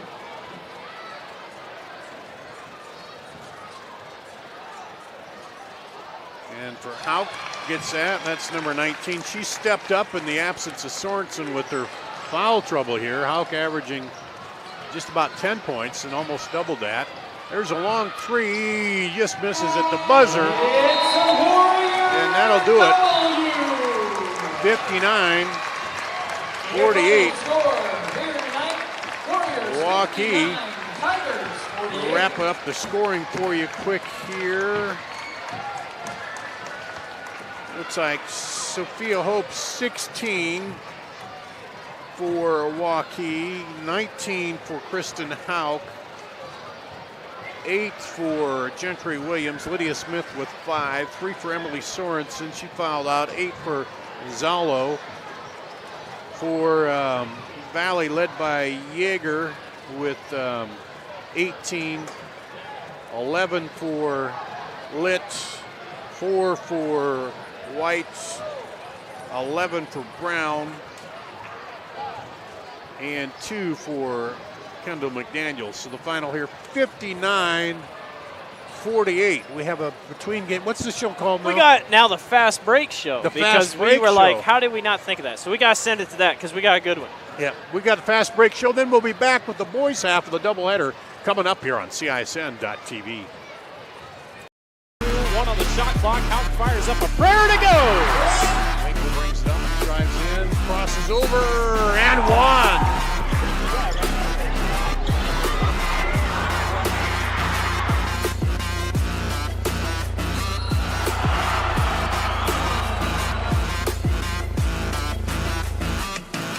Hello everyone, Happy New Year. It's a new year and it's a new show title. Welcome to the CISN Fast Break Show. I am your host, Blake Walker. We appreciate you all for sticking around in between games and catching us here on the CISN Fast Break Show. We got a lot coming up. We're going to name our top 2 players on the boys and girls side for their best performances in 2023, our players of the year so far, if you will. We're going to look at your rankings in boys and girls basketball, and we're going to sit down with BJ Windhorse of Valley Basketball. Let's take a look now at your player of the year so far for both boys and girls basketball.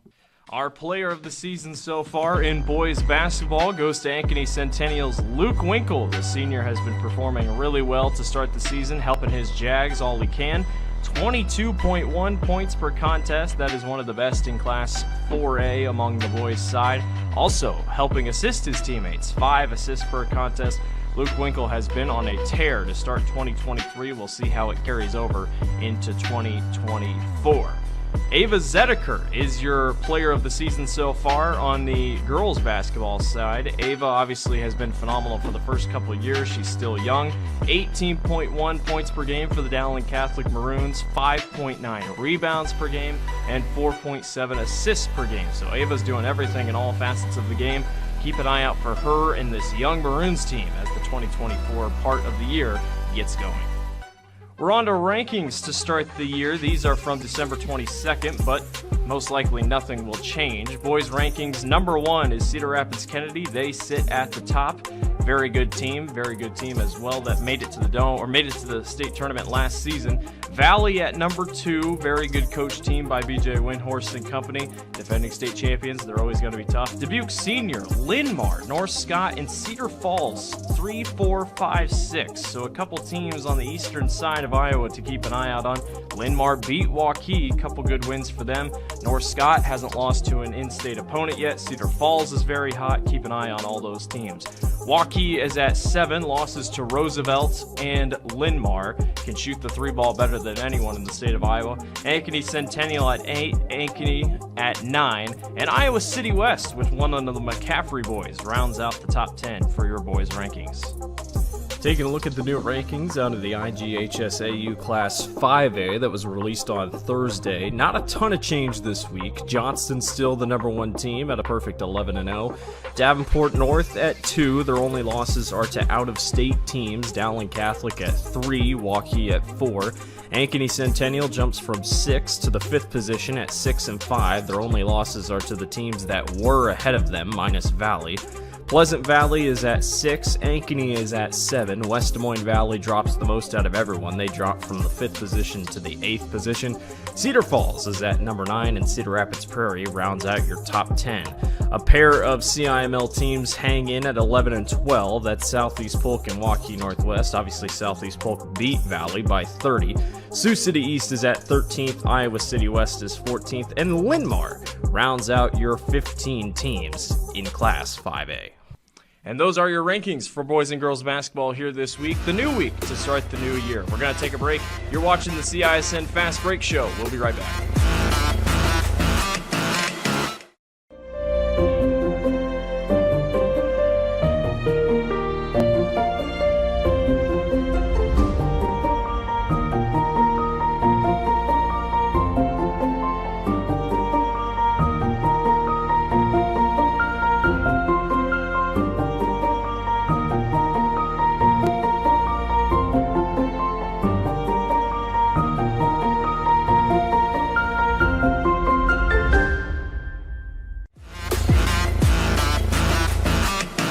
Welcome back to the CISN Fast Break Show. I'm your host, Blake Walker. We had a chance to sit down with Valley Boys basketball head coach BJ Windhorst. His team is off to a good start, looking to repeat as state title champions. Here's that interview. Here with Coach BJ Windhorst of the Valley Tigers. Coach, first of all, thanks for joining us. You're 6-1 on the season, only lost to Centennial, a bad shooting night. I was there, bad shooting night on that one. How would you evaluate so far this season heading here into 2024?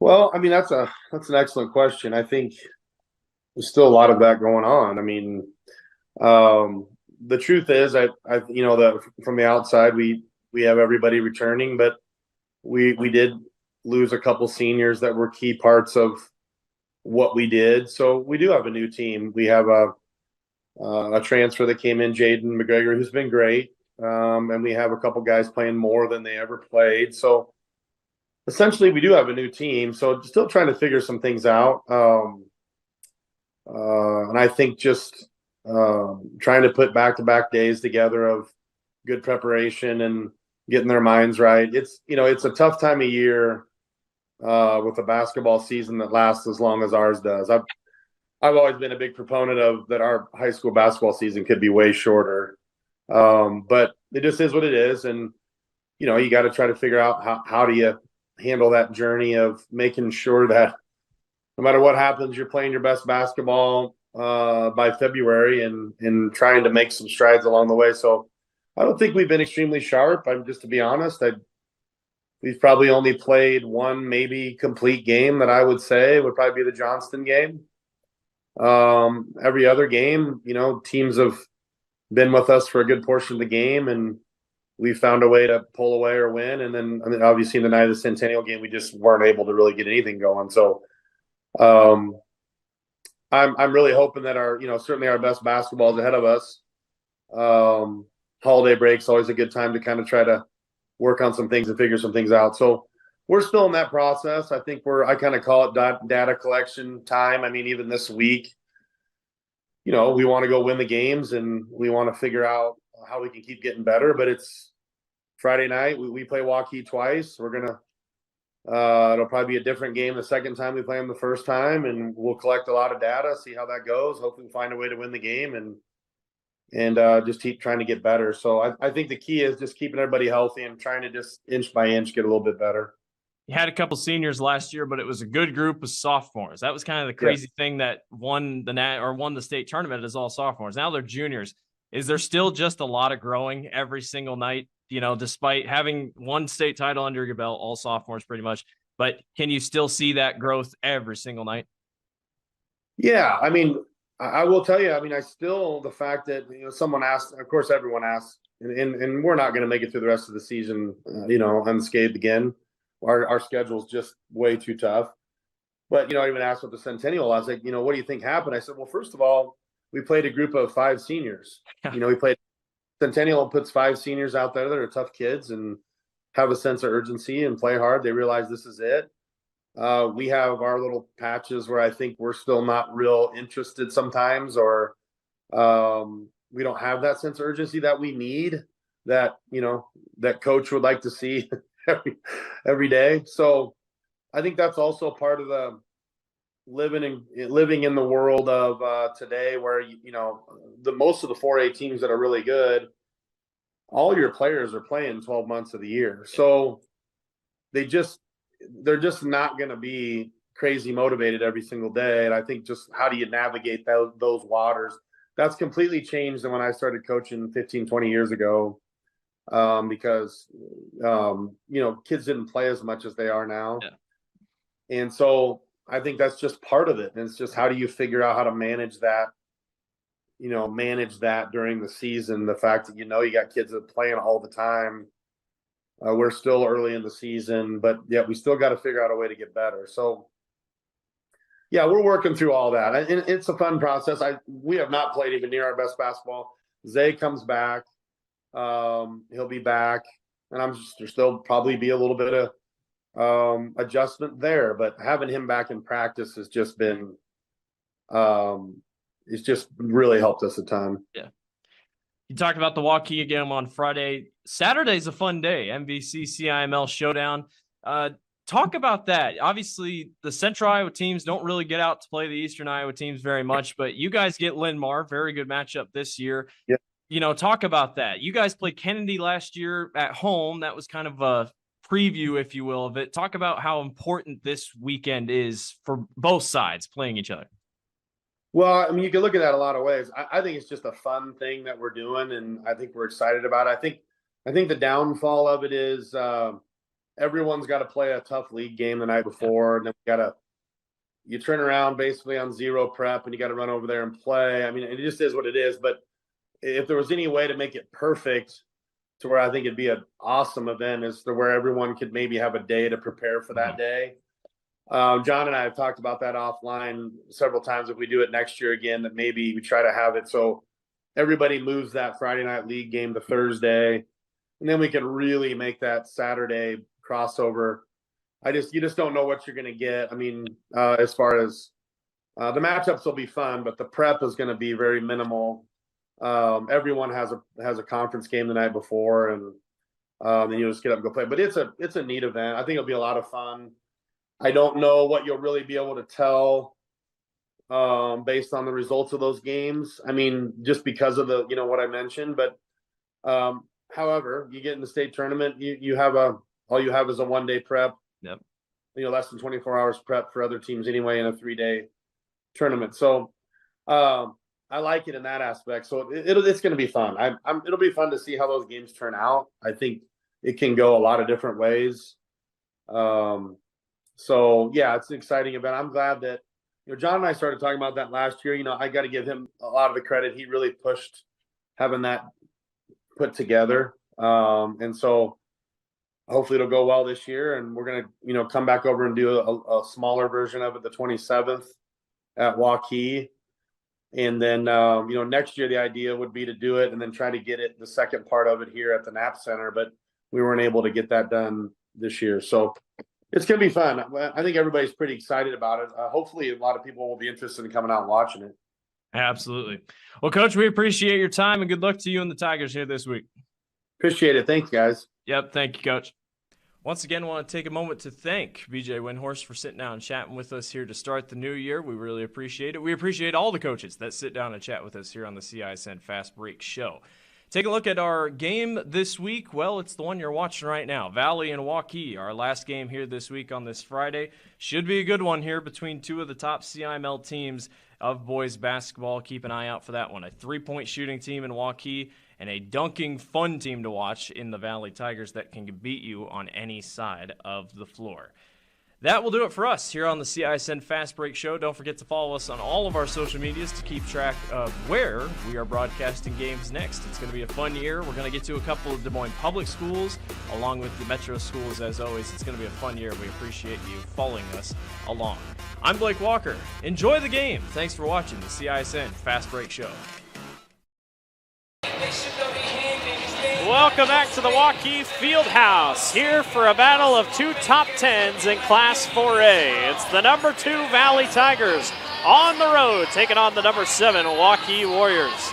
Blake Walker, Dar Danielson with you here this evening. It's a Friday night, the beginning of January. It's a new year, a lot of fun basketball. Both these teams seeing the court for the first time in 2024. Dar, state champions last season. They were all sophomores last year. Yeah. They're all juniors this year. And oh, by the way, Valley gets their stars. Robinson back after shoulder surgery in the football season. Waukee, in some ways, might be better than they were last year. And that's crazy to say. What do we expect tonight? Well, I think size-wise and everything, they match up pretty well. And, it's just comes down to coaching who's going to execute a little bit better here tonight, and Valley's been feeling pretty good.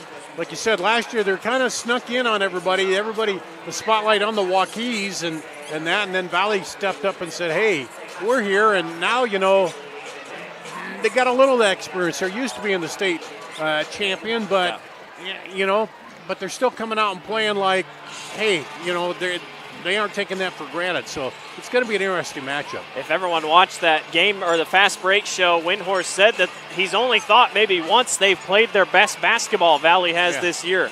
They got beat by Ankeny Centennial on the road by 8, and that was one of the worst shooting performances they've had all season. They've won everything ever since. Waukee, on the other hand, high expectations, got upset by Linn-Mar, who has turned out to be a very talented team. And then they got really upset. Roosevelt caught them sleeping at Des Moines Roosevelt just before break. A 70-69 win for the Rough Riders to take down Waukee. By the way, we haven't mentioned it, but both these two teams play. Valley plays Linn-Mar tomorrow. Waukee plays Kennedy tomorrow in Cedar Rapids, so not much prep for that. Waukee has to face the top 2 teams in the state back-to-back days. It's just interesting how Waukee is good, but they still both teams haven't quite put it all together yet. And you talk about expectations. That's become the expectation in Waukee, that you're going to be there, you're going to be challenging every year in basketball for a title, no matter, the names may change a little bit, but you're coming up to the program, you're going to expect that. That's kind of become that way for Valley now, too. We'll have to see how everything shakes out tonight. We'll send it down to the floor for your starting lineups between Waukee and Valley. Tonight we welcome into the house the Tigers from West Des Moines Valley for a CIML Conference Showdown. It's time to introduce our starters. First, for the Tigers, at guard, the 6'4" junior, number 2, Kiki Dan. At guard, the 6' junior, number 4, Zay Robinson. Starting at guard, a 6' junior, number 12, Kyle Cason. At guard, a 6'5" junior, number 30, Curtis Stinson. Starting in the middle at 6'9", the junior, number 52, Trevin Urak. Head coach for the Tigers, BJ Windhorst.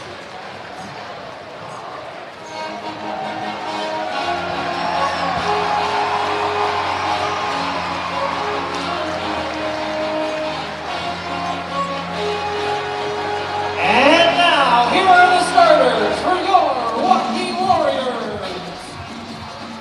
At guard, the 6'4" senior, number 1, Mason Costello.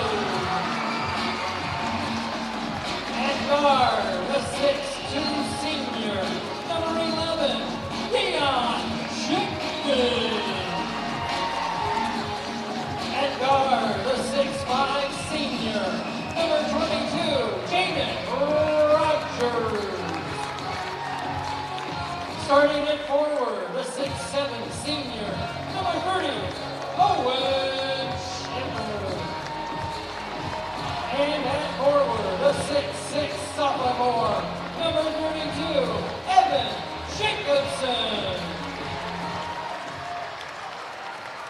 Kevin Kanaski is the head coach for the Warriors. Kyle Corbett and Kyle Kanaski, the assistants. Starting lineups have been set, and we are ready to go. Number 7, Waukee hosts number 2, Valley, in what should be a phenomenal basketball matchup here tonight. The Waukee student section decked out in red, white, and blue. Perry High School being represented on the Valley side. They're wearing blue for the Perry colors. Darts, a great night for basketball. Two of the best teams in the CIML. It's just someone's going to be known as the best after tonight. Yeah, and the crowd anticipating that, packed in here tonight. It's going to be interesting to see how Zay Robinson, how he impacts it. We know what kind of impact he had when they lost him on the football team, but we'll see here tonight how he steps up and, shakes the rust off and comes out. We know he can jump out of the gym, that's for sure, and it's going to be fun to watch tonight. Waukee is in all white with purple striping. Valley is in all black with the orange and white striping.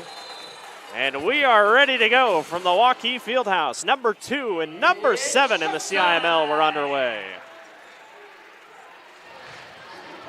Valley, 65 points per contest. Waukee, 70 points per contest. Waukee, one of the best three-point shooting teams in the state of Iowa. That three-pointer is going to rattle around from the outside, and it won't fall. And we're going to have a jump ball. And it will be Waukee basketball. Yeah, it looked like Kiki Dang had just enough on that to hang there, but it came off the rim and ends up in the jump ball. We're off and running here in this one. Jaden Rogers at the top of the key here. Keep an eye on Evan Jacobson and company. Going to be a fun one to watch down low. Costello, good forced shot. Here comes Valley back the other way. Stinson all the way down the floor and overshoots his intended man, Urich. Well, Urich came out, good defense on that, and then he got down the floor quickly, but just overshot him on that outlet pass. Valley looks like they're going to be aggressive here early. 7:24, just off and running here in the first quarter between these two. Valley only lost the season to Ankeny Centennial. Waukee has still yet to lose in the CIML. Jacobson far corner to Costello. Good defense on both sides here. Jacobson stops and fires a mid-range jumper, and it rolls in and out. Well, Urich lost him, but came back just in time there. Curtis Stinson, long three. Can't find the bottom of the basket. Jacobson's on the boards. Yeah, both these teams trying to find a range early. Shipper for three at the corner, and that won't go off the side iron. This is going to be a tough fight for the basketball, and they're going to give it to Valley. And that's one we're going to see Jacobson and Urich going at it all night long. Urich a little size advantage, but that time Jacobson was on him. Yeah, they're both built pretty evenly, so yeah. Sets themselves up pretty well. Both teams a little cold here to start. Zay Robinson brings it up the court here for Valley. Not even a brace or anything. Doesn't even look like shoulder tape. He's all set to go. Urich a long three, and it won't go. Hits the top of the board, and that will be out of bounds and go back to Waukee. So a minute and a half, no points yet. No points. I got a feeling, though, it's one of these games where once they start zeroing in, it's going to be fast and furious with the points. Yeah. Mason Costello walks it up here for Waukee. The Warriors won both matchups between these two teams last year. Again, like you said, Valley was just very underrated going into the tournament and got a couple good wins. Took down Kennedy.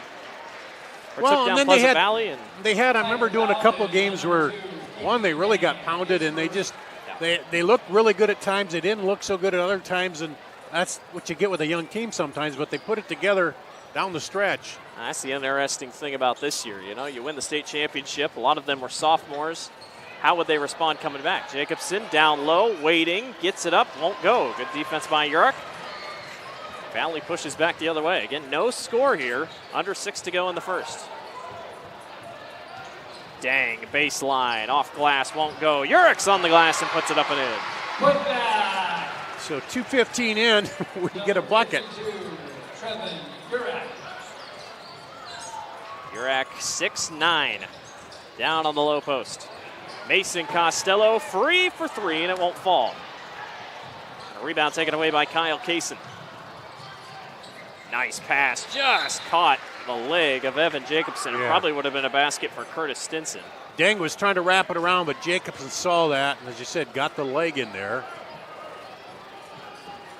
He's got the full tights on the leg to keep him warm, I guess.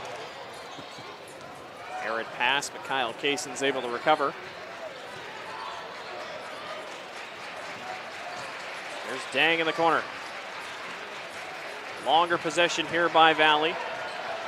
Good defenses on both sides as Kyle Kaysen, cutting man to the basket, gets it up and good.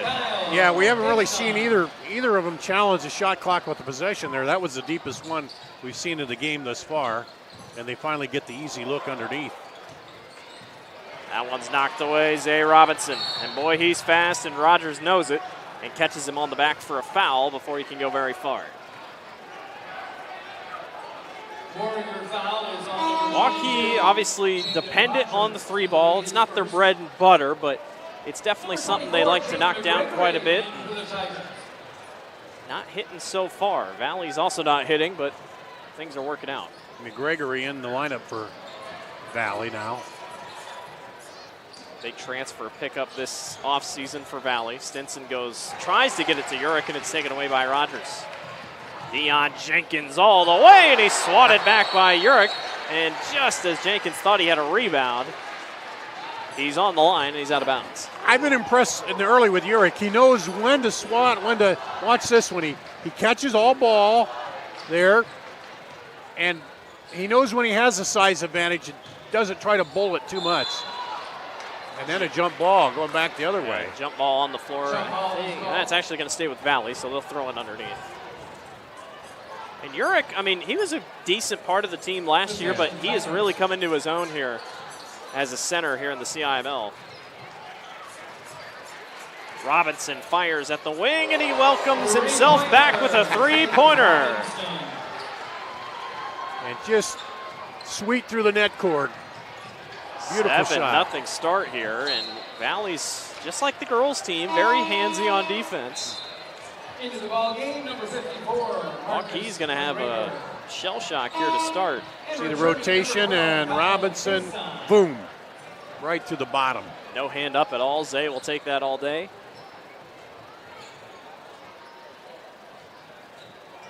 You just hated to see him get injured because you wanted to see him on that football field, and Valley ends up making the playoffs anyway, but still, you know, a big loss there.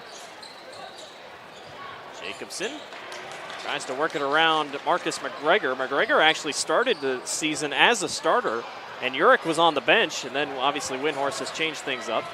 Costello gets fouled by McGregor, and he'll go to the line to shoot 2 for Waukee's first points of the night if they can get them. Now that was smart. He knew he was coming in behind, giving him a little fake, got him in the air, drew the foul. So Mason Costello will go to the line to shoot 2. The only starter that returned from last year's Waukee team. I have seen a couple of the former players here tonight. I saw Cade Littlefield earlier. I saw Cooper Randall, so a couple of those guys still on winter break. He gets him on the board with 3:49 to play in the first quarter, but the good news is you're only down 6. Yeah, still early. It hasn't been a big blast run out by Valley early. Mason knocks them both down from the charity stripe to put Waukee on the board. You got to feel a little bit of home crowd. You want to do well, getting back on the floor. Gregory loses it on the way up, and he's going to get fouled by Costello. And is it a shooting foul? Yes, it is. So 2 shots upcoming. Warrior foul is on number 1, Mason Costello. That's Mason's first foul, Waukee's second. And it will send Jaden McGregory to the line. Transfer from the public school side of Des Moines. Really made an impact in the postseason for Valley in football and has really stepped up here on the basketball side as well.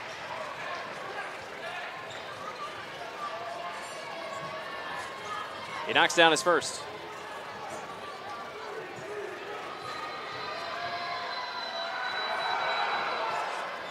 And number 2 goes down as well. 4 scores already in the scoring column for Valley.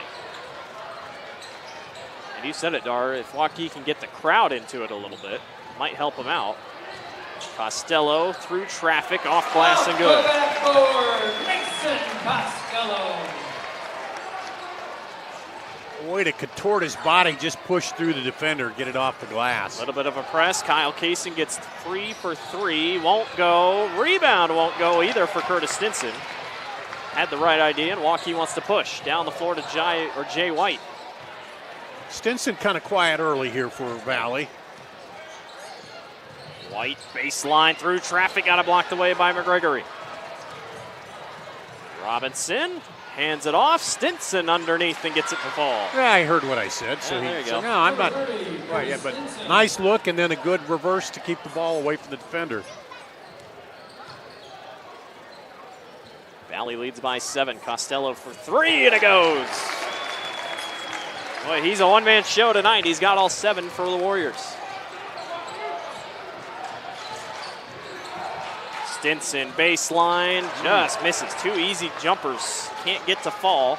Shakes his head going down the floor. He thought that was in. Costello off a screen. He's feeling it. Oh. 3-pointer, and he's fouled. He's going to the line to shoot 3. He's just attacking right now. We'll see if he can go to the line and make him pay. Well, if he's feeling it, he's feeling it. Yep. Number 1, Mason Costello. Take a look at the replay here. I think he was fouled by McGregor. That was the previous 3. Yeah. Mason knocks down his first. Yeah, he's been attacking a little more with McGregory in there because a little size difference between him and Urick.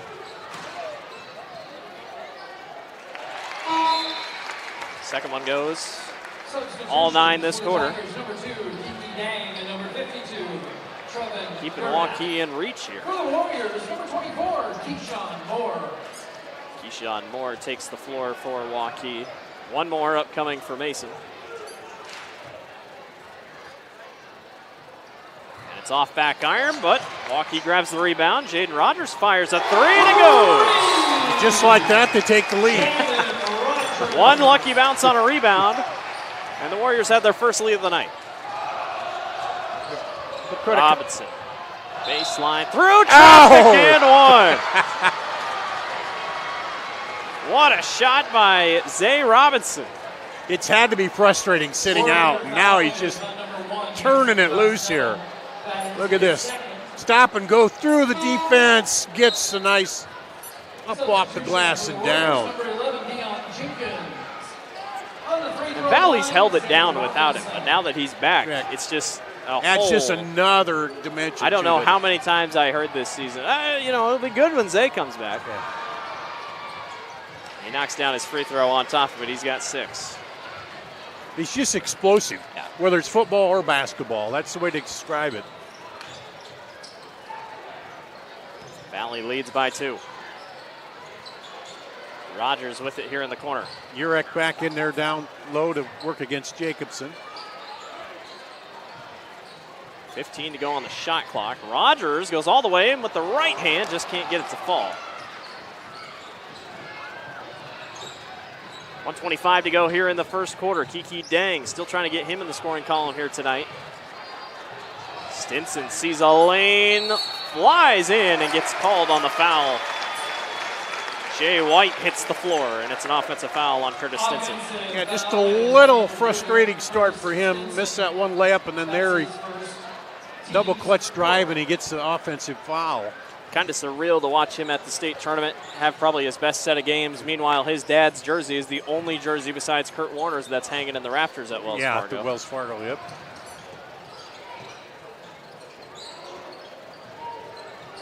Deion Jenkins going to swing down low to Jacobson. Evan has not been able to get going here. Urick's causing him problems, and he still is. 13 on the shot clock. Keyshawn Moore for three, and it goes. Warriors back up. Well, it's hard for Jacobson to find space to move down there against Urick. Urick at the top of the key. He'll hold on. Oh, Zay nice. Robinson backdoor cut. Almost gets the and one to go again, but he'll go to the line to shoot once more. Waukee fouls on number 22. Things started slow, but now the offenses are starting to cook it up a little bit, getting the passing going. That's 2 fouls on Jaden Rogers. And Zay will go to the line to shoot 2 more. He's got 6 already. Both teams in the bonus the next foul, but we only have 36 seconds left here in the quarter. Zay splashes his first time. But if you get a cheap foul late, it could end up costing you 2 free throws here. And for the Warriors, number 30, Owen Schiffer.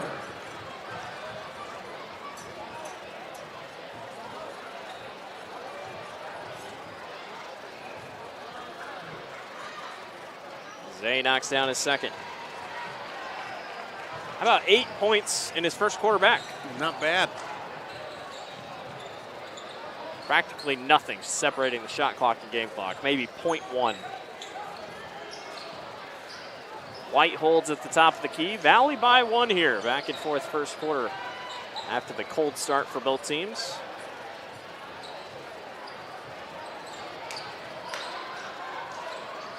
Moore. Gonna work his way over to Shipper.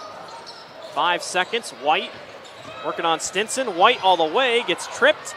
Jenkins at the horn. No good. Would have been a heck of a shot. We are through 1 quarters with Valley on top. 16-15 is your score. We'll be back. You're watching the Central Iowa Sports Network. Our year-end Red Tag event is going on now at DeArmond Automotive, Knoxville. Every new and used vehicle is tagged with one low price. Up to $13,000 off MSRP on new Ram 1500s. Or 0% APR for 72 months on Bighorns. Up to $12,000 off MSRP on new 2024 Grand Cherokees. And our last 2023 Jeep Cherokee on sale for $40,990. Incredible year-end savings at DeArmond Automotive, Knoxville. DeArmondAuto.com. Iowans are working hard, but high prices make it even harder to keep food on the table. Record numbers need help. Your neighbors, your friends, your community.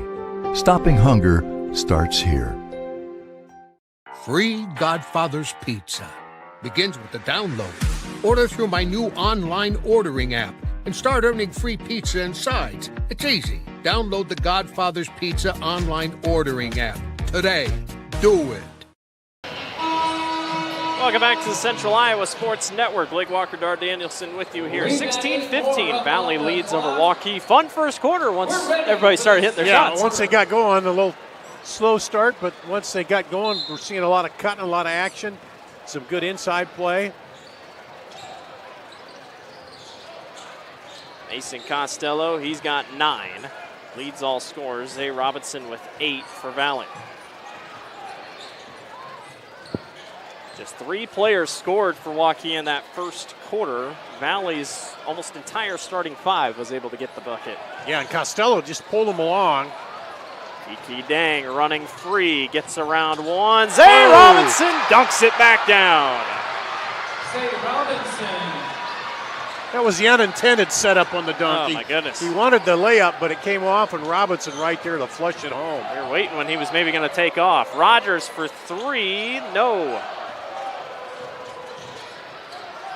Dang, 3-pointer from the corner. Still just can't find the bottom of the basket. But his teammates are picking him up.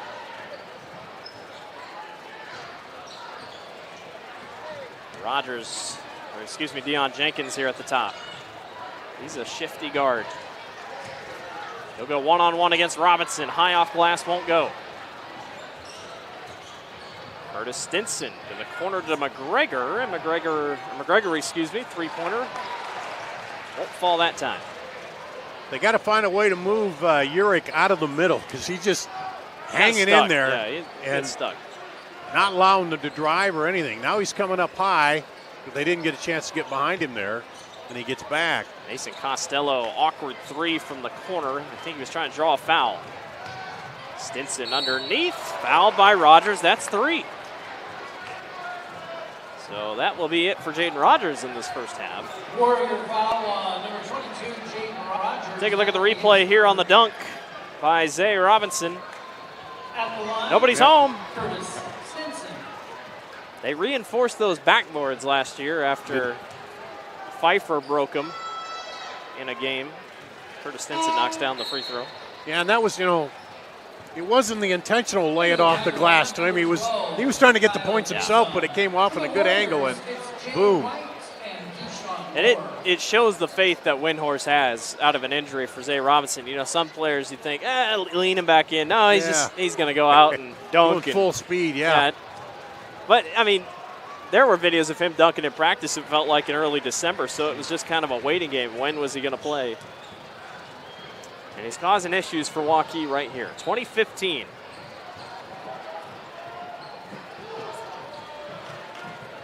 Moore here at the wing. Swings it back over to Costello. Shipper on the low post, tries to spin his way around against McGregor. McGregor, he can't do much, and it's Shipper knocking down his first shot of the night.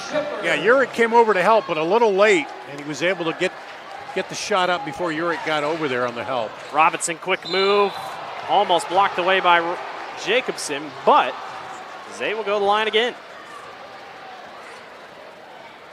Zay, he's just pretty sure he just said it's too easy to Curtis Stinson. Number 32, Evan Jacobson, charged with the foul for the Warriors. That just caught him.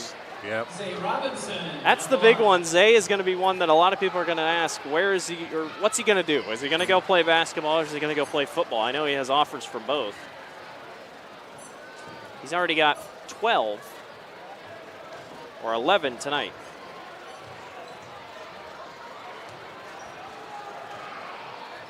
And make it 12.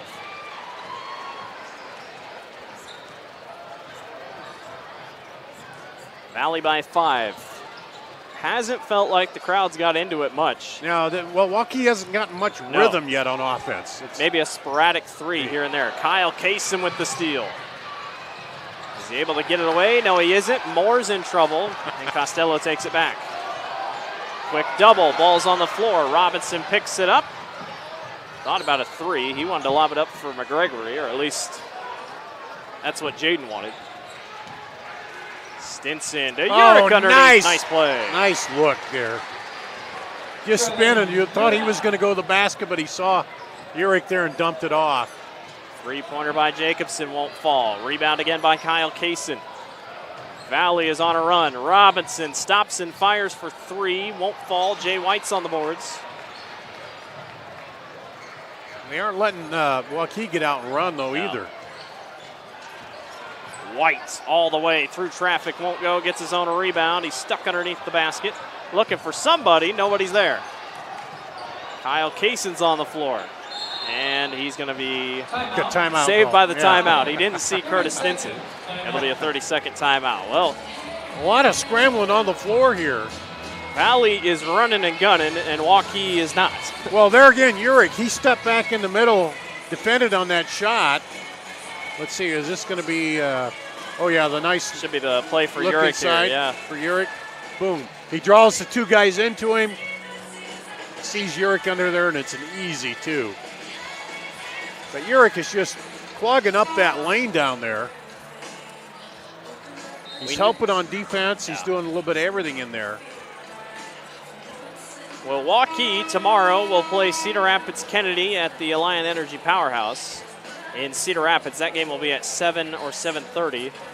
And then Valley plays Linn-Mar. So you're getting two top 10 opponents facing each other. There's a full day of basketball. You can check it out on Bound to see who plays who. But another thing is on the 27th, they're going to do another smaller one, and I would not be surprised if Kennedy plays Valley, and Waukee might have a rematch with Linmar. But Valley looks good here. They look like the number 2 team in the state, that's for sure. Robinson all the way through traffic, won't get it to go. Gregory almost got a steal again, and Jacobson is able to pick it up. But Valley's playing a little bit of a press here. Yeah, they're just not giving up on the ball. White. Urick. Yeah, blocked away by Urick.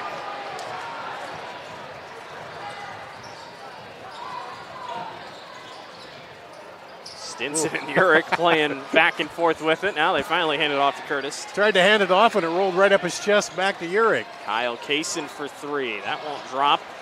Costello on the boards. Waukee needs a basket here this possession, it just feels like. Jacobson just can't go anywhere. A lot of the kind of work it in, and then, well, nothing's there. And Urick has such good position. He's not hacking and committing crazy fouls. Gregory takes it all the way. Jacobson couldn't get the block. Gregory's got 4. Shipper for 3, that won't fall. Waukee is not having a good shooting night, and when that happens, it's not a good recipe. Stinson gets fouled as he goes to the basket, and it will be 2 free throws for Valley. Jai White, I think, got the foul, didn't he? Let's see. Yes, it is. Yep.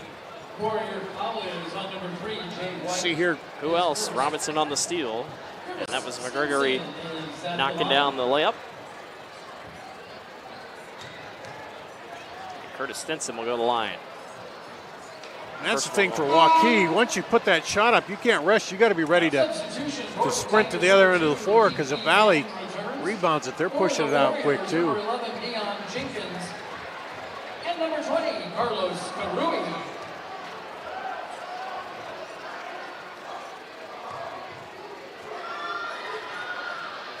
Stinson does knock down the other half of his free throw attempts. He's got 3 this quarter.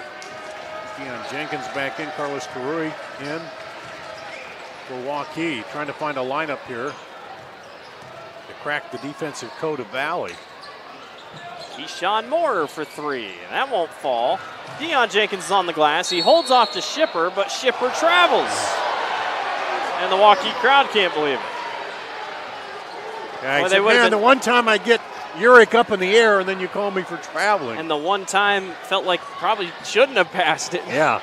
They pass it unselfishly and get caught. So tough break for Waukee. The lead is 10. Valley, all gas, no brakes, trying to pull away here in the first half.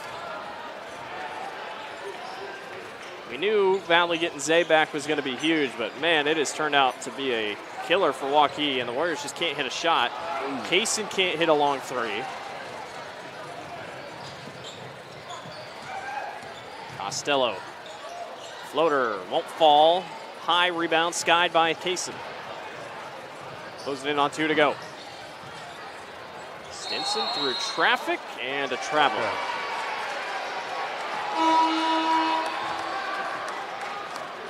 Returning to the Tiger lineup, number 4, Zay Robinson. Zay Robinson gets back on the floor. You know, when he was out, he never once sat on the bench. He went behind the bench and did like mini running sessions. Well, you've been shackled that long, football and basketball. It's like, he's ready to get going. I'm ready to play. Come on. He's ready to get going. 2 to go in the first. Held down by injury. Now he's out there just letting it loose. Jenkins, short fader goes. Much needed basket. That's just the 2nd bucket of the quarter for Waukee. About the first time they've shot over Urick and gotten a bucket too.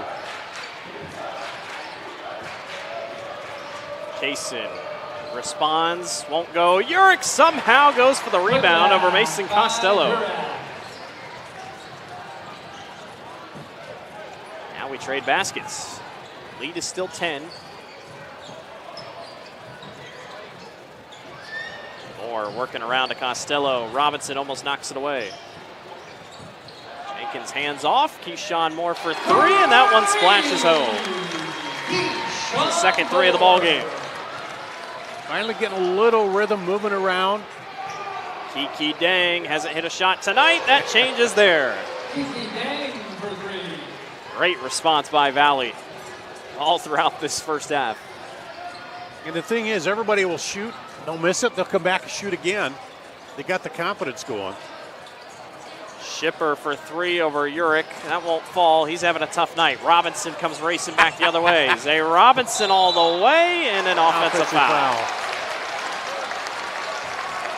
But he was coming down, and he faked Jenkins up in the air before he even got to him. Jenkins thought he was going to pass it. Well, you got 5 seconds here between shot clock and game clock. We'll see if Waukee just wants to hold here. Still down by 10. He could use all the points you want here. Shipper almost got it stolen away.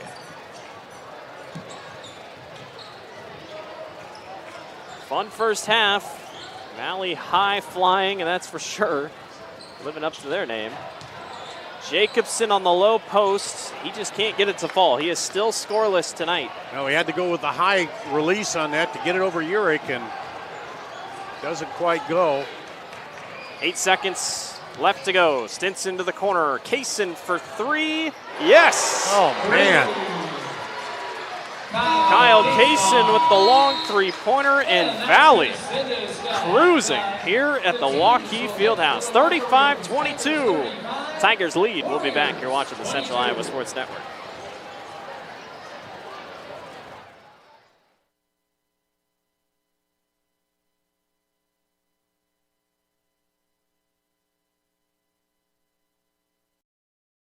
Our year-end sales event is going on now at DeArmond Ford Indianola. Now, through the end of the year, every new and used vehicle is tagged with one low price. Get 3.9% for 66 months on new F-150s, plus $47.50 rebate. New Bronco Sports and Escapes, both 1.9% for 66 months, plus up to $2,000 rebate. And the all-electric Mach-E. Now, through the end of the year, every new and used vehicle is tagged with one low price. Incredible year-end savings going on now at DeArmond Ford Indianola.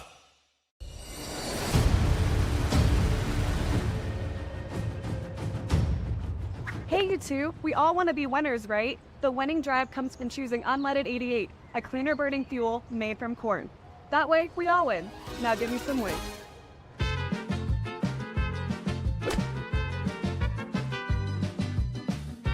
That's the winning drive. Now let's go get some tailgating snacks.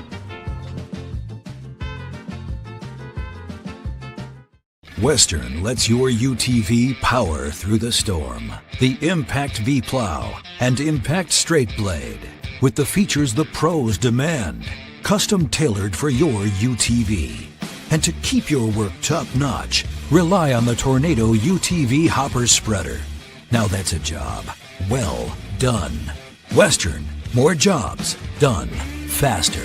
Visit Truck Equipment Inc. today at truckequipmentinc.com.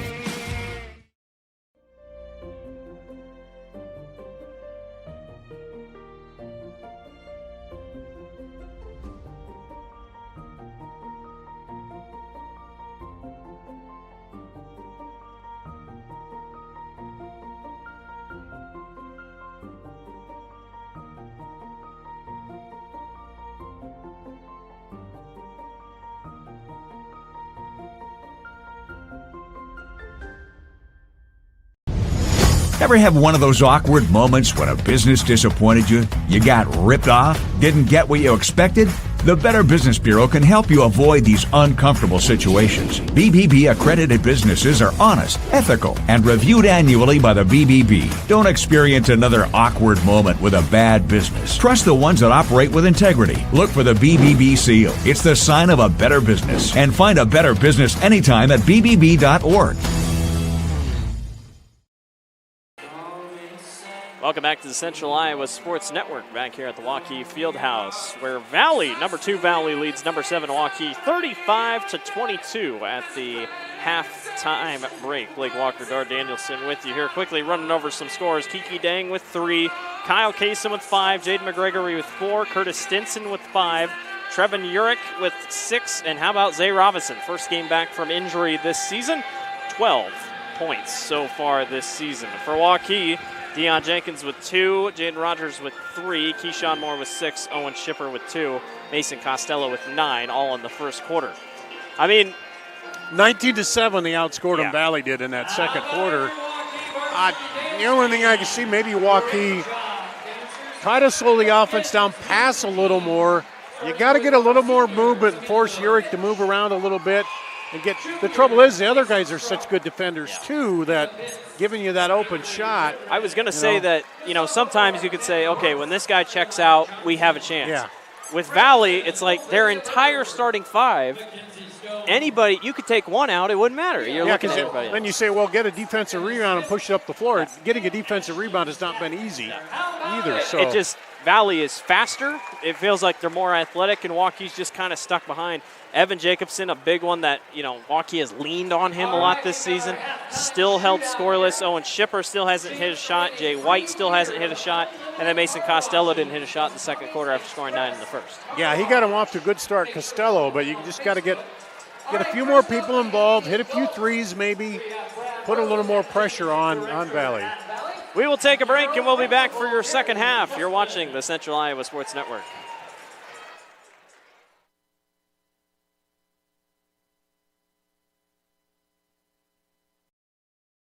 Our year-end Red Tag event is going on now at DeArmond Automotive, Knoxville. Every new and used vehicle is tagged with one low price. Up to $13,000 off MSRP on new Ram 1500s. Or 0% APR for 72 months on Bighorns. Up to $12,000 off MSRP on new 2024 Grand Cherokees. And our last 2023 Jeep Cherokee on sale for $40,990. Incredible year-end savings at DeArmond Automotive, Knoxville. DeArmondAuto.com. When you need to conquer the drifts on your property, get the job done your way. The Western Defender Compact Snowplow. All the professional grade features in just the right size for your mid-sized pickup or SUV. Easy to attach and easy to use. Get the performance to plow like this and finish like this. Western. More jobs done faster. Visit Truck Equipment Inc. today at truckequipmentinc.com. Hi, this is Chris from Fireplace Superstore, and if this year is anything like last year, folks are going to be coming in early to get things for their houses. What you need is a high-efficient gas insert from Heat & Glow. Come in now and beat the rush, and Heat & Glow will help you out with some special promotions on gas inserts. We'll be doing up to $200 off on our gas metal inserts to retrofit into your drafty old wood fireplace. Come early, beat the rush. Fireplace Superstore, 109th and Douglas in Urbandale.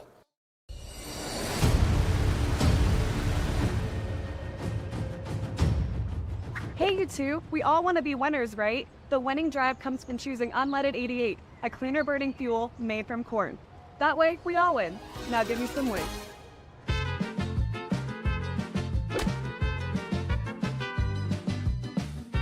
That's the winning drive. Now let's go get some tailgating snacks.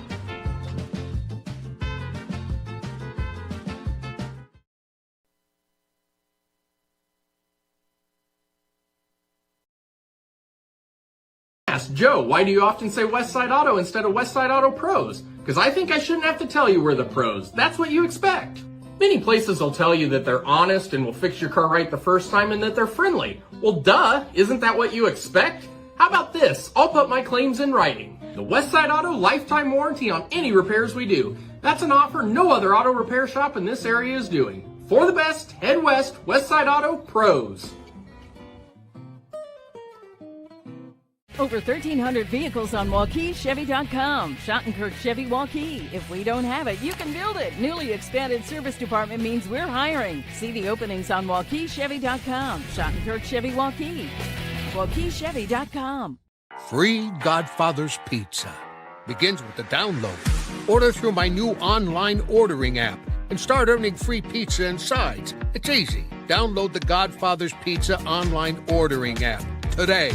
Do it.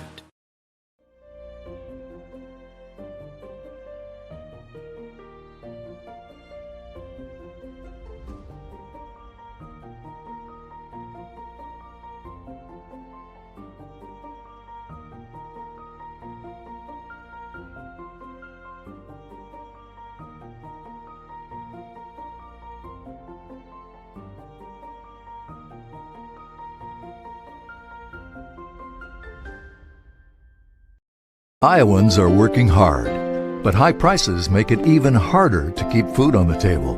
Record numbers need help. Your neighbors, your friends, your community. Stopping hunger starts here. Welcome back to the Central Iowa Sports Network. West Des Moines Valley over top of Waukee, 35-22 here at the halftime break. Blake Walker, Dar Danielson with you here to wrap out our halftime coverage. Zay Robinson leads all scorers with 12 so far tonight. There he is on your screen. I was texting with my brother who's down on the floor taking pictures, and he texted me, he said, how did he get bouncier in an off season? And that's exactly what he's done. He's led Valley the rest of the way. Waukee's going to need to get the crowd into it and make a couple more three-pointers. Get a little bit of a run, maybe move the ball around a little more. Get Urick moving so he just doesn't stand back there in the lane on defense. Absolutely. And, yeah, they get a run going, and then, because that intensity that Valley had, can they keep it up? There's bound to be a lull maybe here, and then you got to take advantage of that. Should be a fun second half upcoming. Waukee trying to keep away from their third loss of the season. Lost to Linmar here on this home court on a Saturday in December, and then fell short to Roosevelt in a stunner. And Roosevelt's pretty good, 5-2 on the season. One of their losses was to Dowling, where they were tied 43-43 in the third quarter. They did not score in the fourth quarter. Ended up falling short to the Maroons, but really, this year feels different because the CIML is good, but it's not the best it's been. And Eastern Iowa seems to be heavy. North Scott, Dubuque Senior, Kennedy, Linmar. I mean, there's a lot of good teams out there. Eastern Iowa teams seem to be more of a factor this year looking at it. And then, again, everybody had the eyes focused on the Waukee teams last year, and then Valley steps up and the young team, and sometimes you don't know what you don't know when you're that young and they win the title, but here they seem to be feeling confident and having no problems. Well, and it's a pressure. Is there pressure to win when you've done it once? And I mean, I was definitely not the only one that watched last year and said, well, here comes a three-peat. I mean, you just think it. You're like, well, if they can do it once, you just never know. The one Waukee team, they're talking about that for a while. Yeah. With all those guys they have there that have gone on now to play college, well, they should win 2 or 3, but there's a lot of good teams in the basketball that match up, and it's just tough. Night in and night out, you got to be on the top. You get out there to Wells Fargo, it does not matter how well you've played all year. You can get beat. 35-22, second half underway here at the Waukee Fieldhouse. Kyle Kaysen for 3 from the wing, and it won't fall. Kiki Dang tries to go for the rebound, it won't work. Dion Jenkins went all the way. Jacobson from the backside, and he gets blocked away by Robinson. Stinson up the floor, takes it himself, won't go. Urick's on the glass. A lot of contact, no foul. Yeah, Urick got stripped there. Clean enough block on the other side, and Waukee brings it back. Got to get that first bucket, get a run going. Costello tries to get a foul. It goes right back to him. Instead, he goes all the way. And one! Can't get the long three. We'll try the old-fashioned version. That's one of those rebounds that the coaches used to say, follow your shot, and that time it worked. You watch it here. Comes right off the rim, right back to him. Boom. And he just takes it to the hole then. It's Urick's first foul. And that's another thing. Waukee just hasn't really gotten to the line at all. Costello's been there now 3 times. He misses that one. Urick, nice move, and gets fouled by Jacobson. He's mad at himself. He didn't finish that. He thought, Evans definitely not had the night he's wanted. You can tell he's been frustrated. He's just backed into a wall. Yeah. I mean, every single time he goes down on Urick, he's just running into a wall. First free throw is missed by Urick.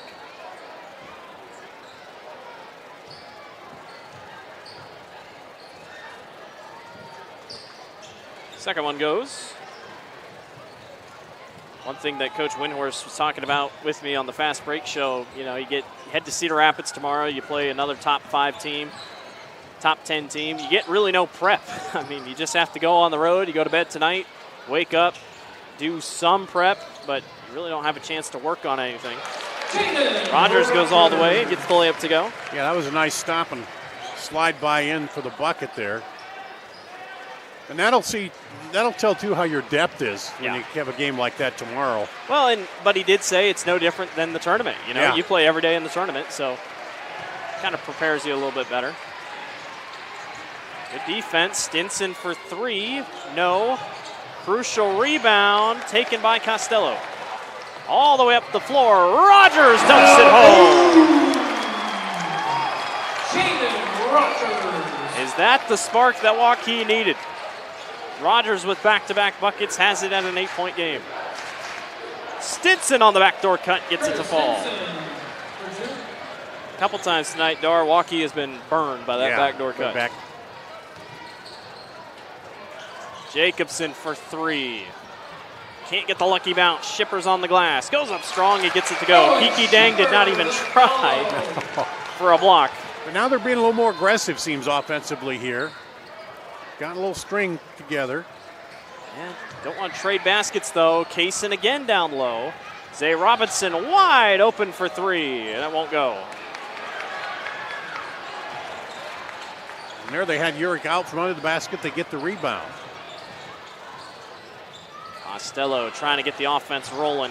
Mason all the way through traffic. Jacobson somehow got it off the handle. I was just going to say he had Jacobson early and he missed him, but then came back and Waukee trying to heat up. 38-32. We'll take a break. You're watching the Central Iowa Sports Network.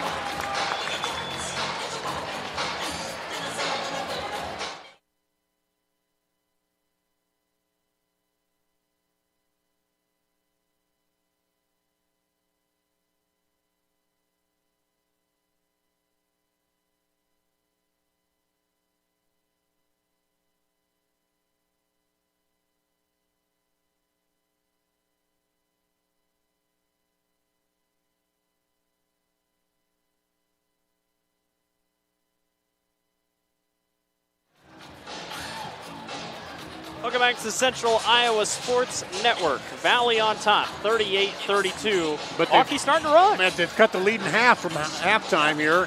Yeah, Waukee's starting to get a little offense, getting a few more people involved in the offense. What is here. it, 10-2? Yeah, 10-2 run here. 10-3 run to start things out in this quarter. So Waukee trying to hang tough. Take a look at a replay of the handoff to Evan Jacobson. See, Jacobson came down there. They didn't get him, but then he got him on the double team, got it through and got it to him for the easy backdoor shot. Valley trying to get things rolling here. With 5 minutes to go on the third. Kyle Kaysen standing outside the NBA line. I really don't know why Waukee has an NBA line here at this court. But yeah, I don't know either. I've never understood that. I don't think they'll be hosting an Iowa Wolves game anytime soon. But Rogers playing with 3 fouls, mind you, almost goes in. Kiki Dang can't get the layup to go. Ball is knocked around, and Zay Robinson comes away with it. Got him trapped in the corner, though.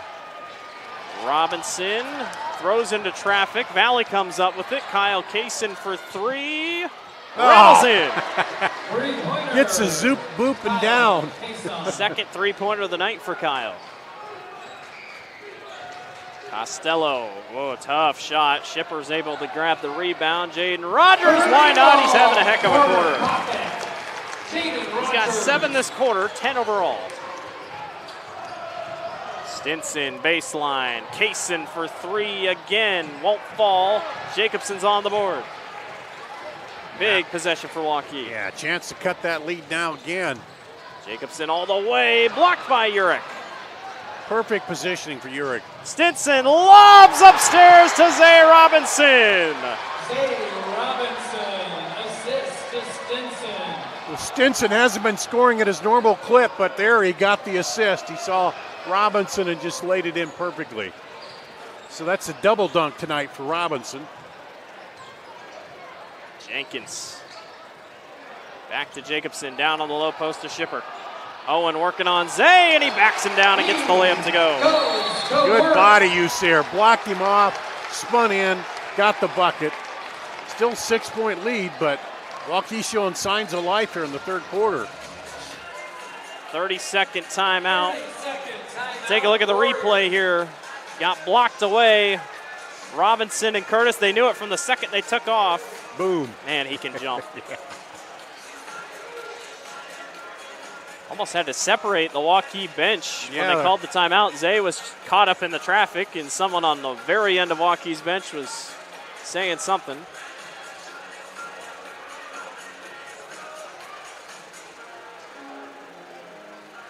(43-37).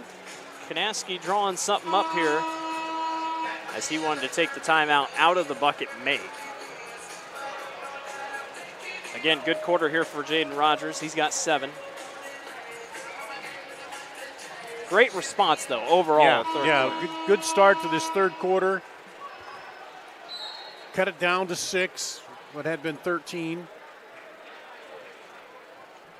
Now possession or 2 away from maybe cutting a little more.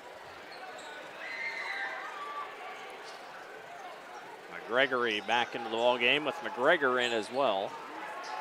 Haven't seen him since the first. Robinson swings outside. Good ball movement. Gregory all the way and gets it to go. Let's take to the basket. Keyshawn Moore races back the other way. Almost caught it to Shipper. Fast moving quarter. Both teams just with 1 foul. Jacobson on McGregor. Turnaround goes. Now there he knew he had the height advantage.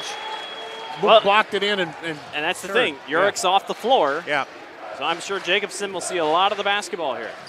Do they get another stop? A zone by Waukee. 2-3 zone. Fade down low. And McGregor gets it, or McGregor gets it to go. That's how you beat the zone. You pass it. Yep. Interesting choice.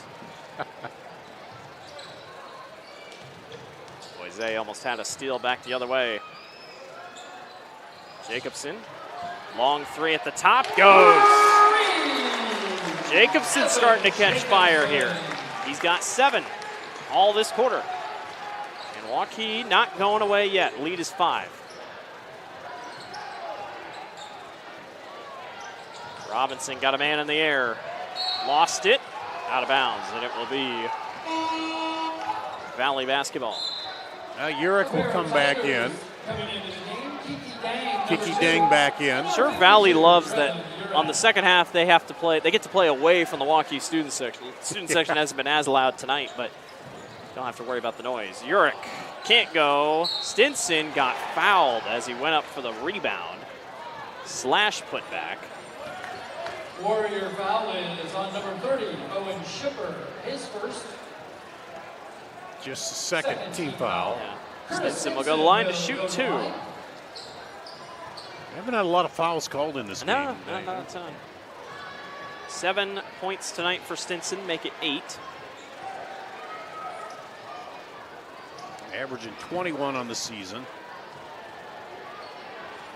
He's their guy. I mean, he has been the guy. I'm sure Zay will be one of the next big here stepping in, but Curtis has been the guy. But he also knows he doesn't have to be the guy all the time. He has others that can, just like getting it to Zay for the dunk there. Mason Costello free for 3, won't go, and Kiki Dang's on the boards. Needed that one. Robinson swings it outside. Curtis Stinson misses it all. Jay White's on the rebound. White's getting some good minutes here tonight. He'll float that one over top of Urick and it won't fall. Maybe a little too quick on that shot, Had a lot of opportunities. Yeah, he had people open in the wings too. Stinson low and gets it to go over Jacobson. Good look by the big man Urick. Found him underneath. How about the response by Valley here? Waukee got it within 5. Now they get it back up to 9. Moore caught up. Jacobson almost lost it. Spins himself away. Not so sure that was a legal spin, but. Shipper, low post, and foul by Urick. It's his second. No big reason for concern if you're Valley. Number 30, Curtis Stinson. That's his second. Shot clock is dead with 33 seconds to go. Lineup, number 22, Jaden Rogers. Well, you need a bucket here. Yeah. Takes They had some that momentum. They worked the shot clock there down to 11 and got it in where they wanted, drew the foul, but points here would be big. Jacobson got past Urick, and it's good, or not going to go, excuse me. Almost a good block, if anything. Dang all the way, not off to the front. Costello, one-on-one. Gets it to go over Robinson. 15 seconds to go. Stinson will bring it up. How does Waukee play this? A little bit of a zone. 7 seconds to go. Robinson, baseline, up and under, gets it to go at the horn. Zay Robinson continues to make it look easy. Cuts through the defense, flies to the basket. 53-44, Valley leads. We'll see you in the fourth. You're watching the Central Iowa Sports Network.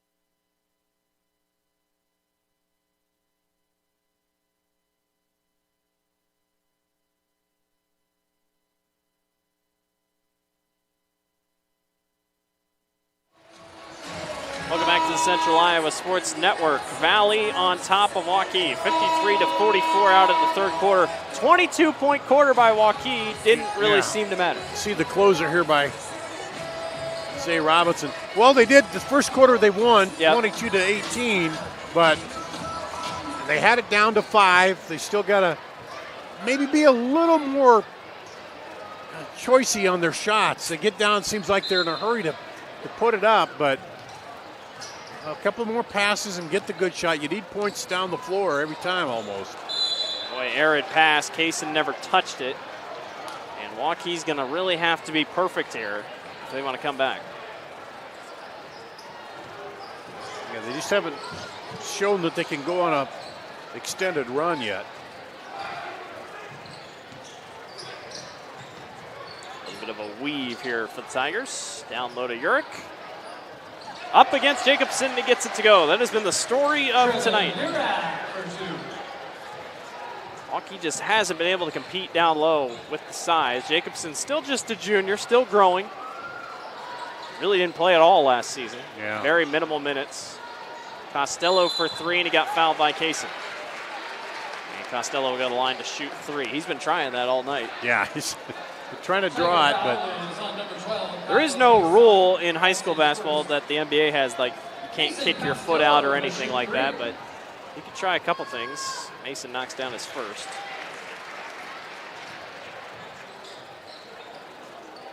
He's got 14 here tonight. Zay still leads all scorers with 16. Mason knocks down his second.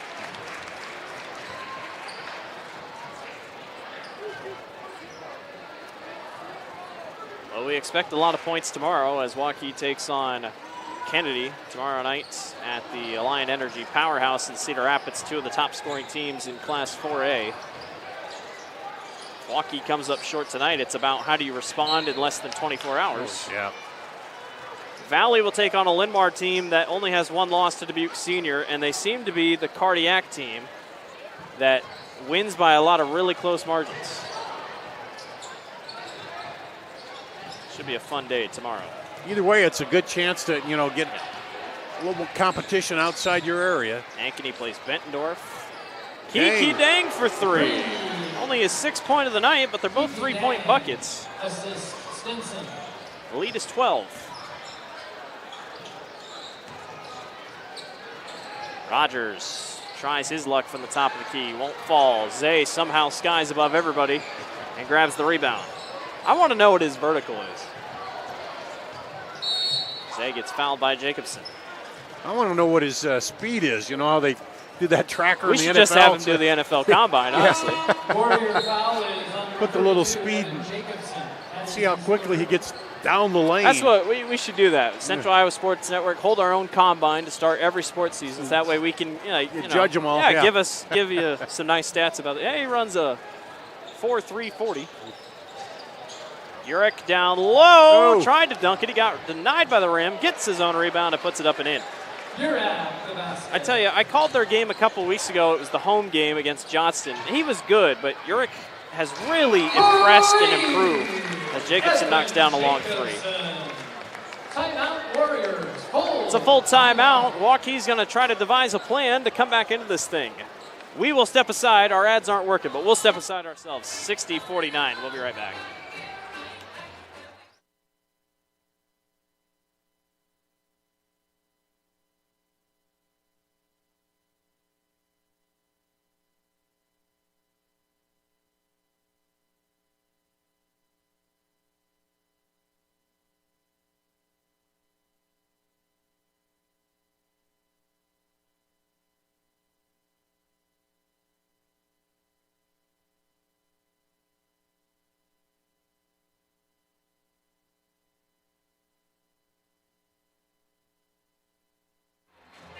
Welcome back to the Central Iowa Sports Network.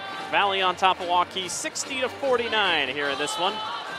Tigers have pretty much led the entire way. Waukee led a little bit in the first quarter, but Valley was able to pull back away. The Warriors have tried to come back together, but it sounds cliche, but they just need stops. Yeah, every time they've got it, they got it down to 6 and then back, and then third quarter got it down to 5, and then Valley just pushes right out again, and they just have not. Looks like they're going to come out in a little pressure here, try to force something.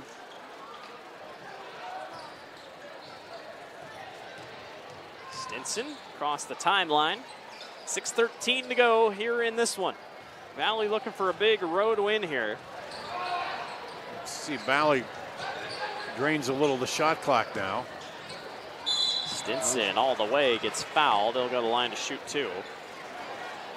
Obviously, the rankings that we've been saying are the newest rankings from the Iowa High School Athletic Union Association. Excuse me. They did a great job putting them together. I think it's kind of the same panel. They just grab a couple reporters from across the state of Iowa and have them on a committee. They were released on the 22nd. They haven't put any new ones out. Probably won't put any new ones out until next week. But a lot of people were wondering why Waukee was down at 7. A lot of people thought Waukee should be higher. A lot of people overlooking the Roosevelt loss. Really didn't think there was much to it, but Valley at 2 putting a big statement here tonight. Not a big statement, but you can definitely look at an eye test and say, well, Valley looks much better than they were with Zays on the floor. Yeah. He adds another dimension. And the deeper you go, especially when you get into the tournament, you know, better chances you have is you get a night where somebody gets in foul trouble or turns an ankle or something. Jacobson all the way, got bumped, no foul. Gregory coming back. Urich tried to go for a poster, it didn't go. And a lot of guys are hitting the floor here. Rogers is down, Zay Robinson is down. Urich tried it. It's a second dunk he's not been able to complete, but. What is the foul? I really don't know. They're going to get it on Jaden Rogers. That's his 4th. And Zay will go to the line to shoot 2. And then Waukee, that's their 3rd team foul here. Just 1 on the Tigers.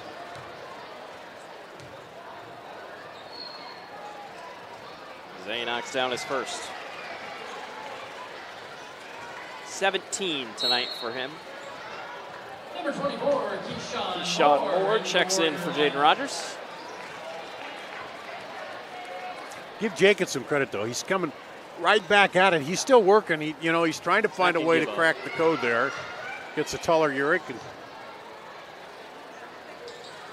Zay short ends the second one. Lead is 12. Moore through traffic.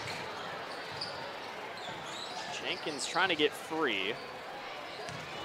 Jacobson got a step all the way and one. I'm not really sure how in the world that thing went in.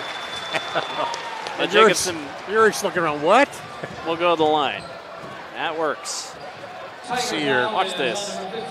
This thing bounces back out and then. Just a little shoulder nudge, yeah, and it kind of rattled down. Had enough spin on it, I suppose. Jacobson is not bleeding. He had a string hanging off the side of his pants. Don't pull it all the way out. It might unravel everything, you know. Waukee with fresh new uniforms this year with the key on the front. Jacobson knocks down his free throw. He's got 13, all of which in the second half. And I notice they aren't going with the get one style of shoe for every one color. Yeah. Everybody's got their own choice. Boy, 4 fouls already on Waukee, and there's still 5:12 remaining here in the quarter. Not a recipe to win if you're going to try to come back into this one.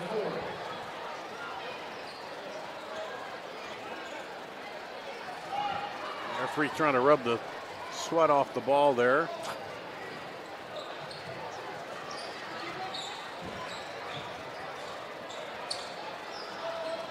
Stinson on the low post, spins around Stinson, or excuse me, around Costello, can't get it to fall.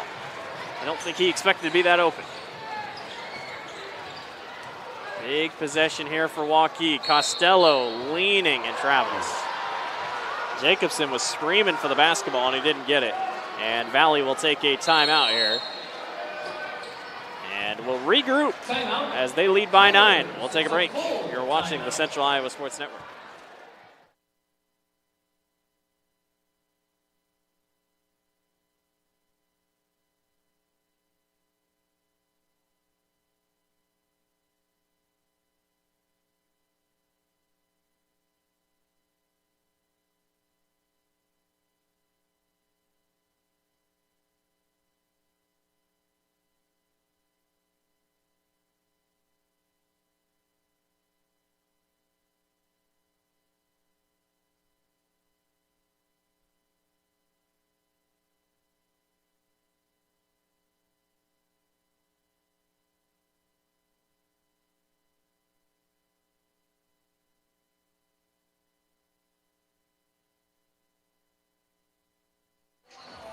Welcome back to the Central Iowa Sports Network. Blake Walker, Dar Danielson with you here this evening from the Waukee Fieldhouse. Happy Friday, Happy New Year to everyone catching up here on the Central Iowa Sports Network.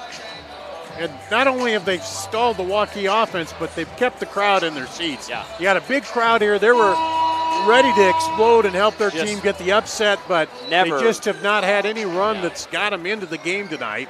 And credit Valley for that, too. It's just been sporadic. Yep.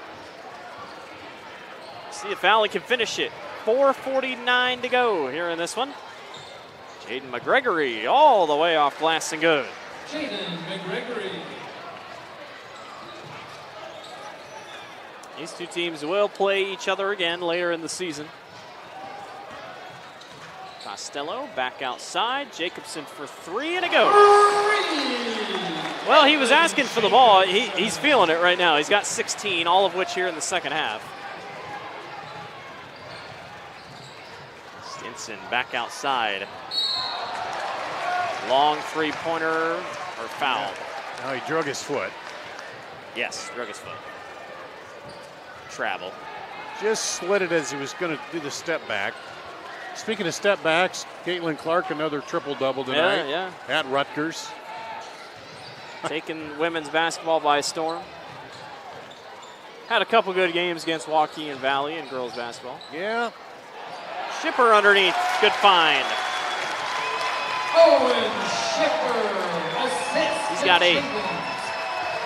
Yeah, Waukee crowd trying to get up into it here a little bit. Lead is 6. Stolen away. Jenkins back the other way. Valley's getting a little lax here. Yeah, they get a bucket. Jenkins all the way. Got fouled by McGregory, and he'll go to the line to shoot. And he just couldn't get it out of his grip to flip it back toward the basket and try to get the three-point play, but don't turn away yet. Waukee's on a little bit of a run. That was really the first time this crowd's kind of got up. Yeah. And credit Waukee, they've been stuck on 4 team fouls here for a while and haven't gone to the bonus. So if I'm Valley, I'm going straight to him. I mean, get him to foul. Jenkins with his just 3rd point of the night, 1st bucket since the 2nd quarter.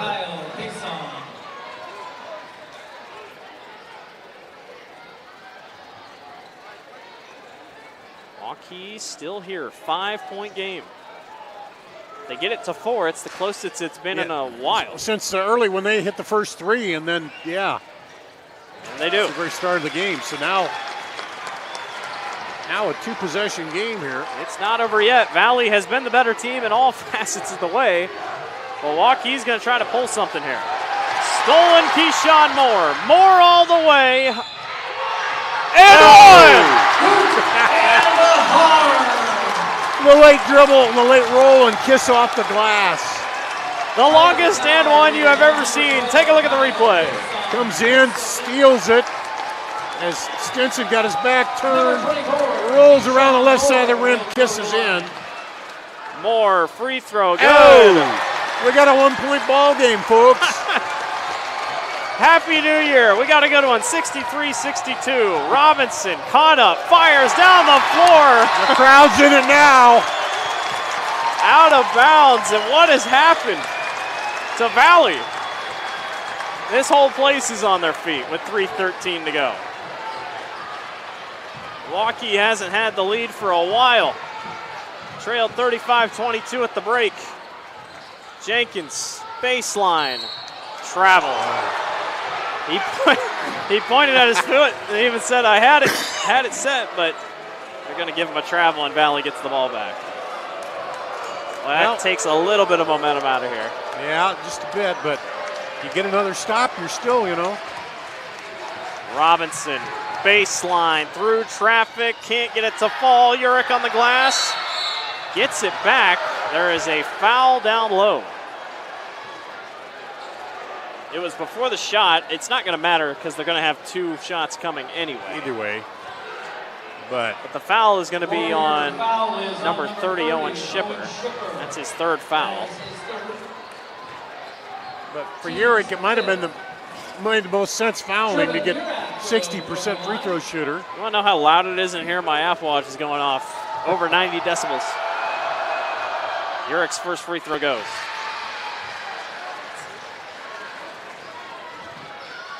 And it truly, when this crowd gets into it, it is one of the hardest places to play. Urick's 2nd goes. 3-point lead. Timeout, Windhorse and Valley. Still 1 shot could tie it. Yeah. Boy, it's just, I'm not kidding. Valley has been better in all ways. It's just really hard to. But, you're cruising along thinking, okay, we're just going to run the clock out, come down, take a shot here or there. You get your back turned to the defense, they get a steal. It's just, and I'm sure Coach Windhorse is saying this. This is what we got to learn closing this. I will say, Evan Jacobson, 16 points in the 2nd half. I think that's a huge factor because he was nothing in the first. Wasn't getting it down low. He came outside, hit a couple threes. Yeah, he found a way to get it. He didn't give up. Found a way to get some points on the board. Yeah. Because Urick was having his way with him underneath, but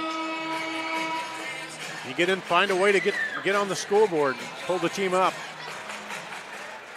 Under 3 to go, 2:49. Lead is 3 for Valley. Tigers trying to hold off the rally by Waukee.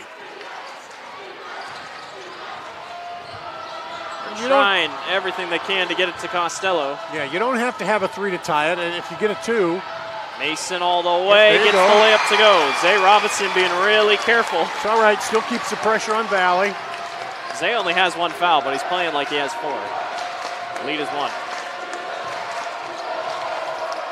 Stinson, baseline, knocked away, and a foul called on the backside. Warrior foul on number 24, Keyshawn Moore. Keyshawn Moore gets whistled. And of course, automatic 2 shots now. Stinson will go to the line. He's their second best free throw shooter at 82.1%. Floor is a little sweaty, so they're going to clean it up down low. Kaysen leads him at 88% from the free throw line. Stinson right behind. If Waukee takes the lead in this thing, the roof might come off. Just feels like a lot of energy that hasn't been unleashed tonight. Not is yet, but waiting. The fans have been sitting through. Stinson rims out on his first. Been like 26 minutes of the game. They've been sitting just waiting for something to happen, and now it has. He misses this, and it's a chance to come down the floor and take the lead. I wonder if he makes it. Does knock down his second. Got him unofficially with 12. 2-point lead for Valley. How will they respond now, Valley? Costello trying to work it outside. Jacobson doubled. Didn't let him take the three that time, no. A little bit of a 2-3 zone here for Valley. Costello down to Jacobson, blocked away by Robinson. What a play by number 4. Urick down low, Kaysen blocked away. Jacobson gets fouled by Urick. And that's 5 fouls on Valley. 2 free throws coming for Evan Jacobson. I don't like the big guy giving it away to the little guy down there. It's you tough. take it to the hole, get your foul. Especially when there were 3 guys down there for Waukee. Either make the basket and get the extra one, but this is the block for Robinson. Kanaski was screaming for a foul. And it's close. Yeah, a lot of ball. Jacobson, who has 16 points this quarter, will go the line to shoot 2 to try to tie this thing up. And the first one is off back iron. And he is, like we said it, he's been battling through tonight. Just Urick has had him down low, but he's found ways to get outside, get the shot. He misses them both. Urick's on the glass. 1:40 to go. Big possession by the Tigers. Urick all the way, and an offensive foul. They will not go to the line, though. There is no shooting off offensive fouls. At least there shouldn't be. No, it isn't. No. I remember the rules. Timeout on the floor. It is a full timeout, it sounds like. We'll just stay right here. Yeah, that one time Urick got caught up, didn't know where he was at, and, you know, but. Well, what a game this has turned out to be. It Yeah. didn't look pretty at halftime. I was like, well, it is what even it late is. in the quarter here, it wasn't looking too good. And But then, when I talked to Windhorst, this is what he said. We just kind of struggle to finish games, and this isn't a put-together game by Valley, it feels like. You know, well, and they did that last year, too, Yeah, you know, and then it came together in the state tournament. They'd get a lead on somebody who you knew they were the better team on last year, and they'd come back, and it's just one of those things that, and it is hard when you're out there and everybody's just having their way for a while there. They're putting the shots easy. up, It was getting the easy. rebounds, getting the steals, getting the dunks, and then all of a sudden, boom. Something switched here for Waukee Credit Waukee, defensively. yeah. And They turn around, get a few stops. They hit a few shots. I mean, that's the thing. It's the quality of the athletes on both sides that.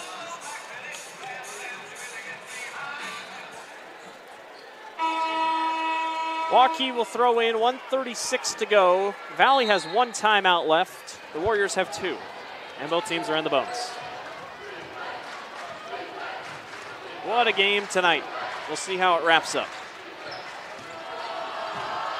Costello waiting. Swings outside to Moore. 20 seconds on the shot clock. Moore thought about a 3. Jacobson down low. Turn around. It goes! Oh! Tie ball game. And now the crowd gets to their feet. 1:07 to go here in the 4th quarter. Jacobson with 18. Stinson outside, baseline drive. Kiki Dang for 3, no. Rebound skied by Jenkins. Shipper racing. Moore back outside to Shipper. Do they wait? Yes, they will. Got a 21-second differential, I think, in the shot and the game clock. Jenkins, baseline, back outside. Shipper for 3, it won't go.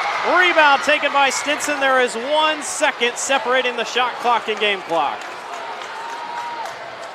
And Zay Robinson has it at the top, and he hands off to Kaysen. 22 seconds to go.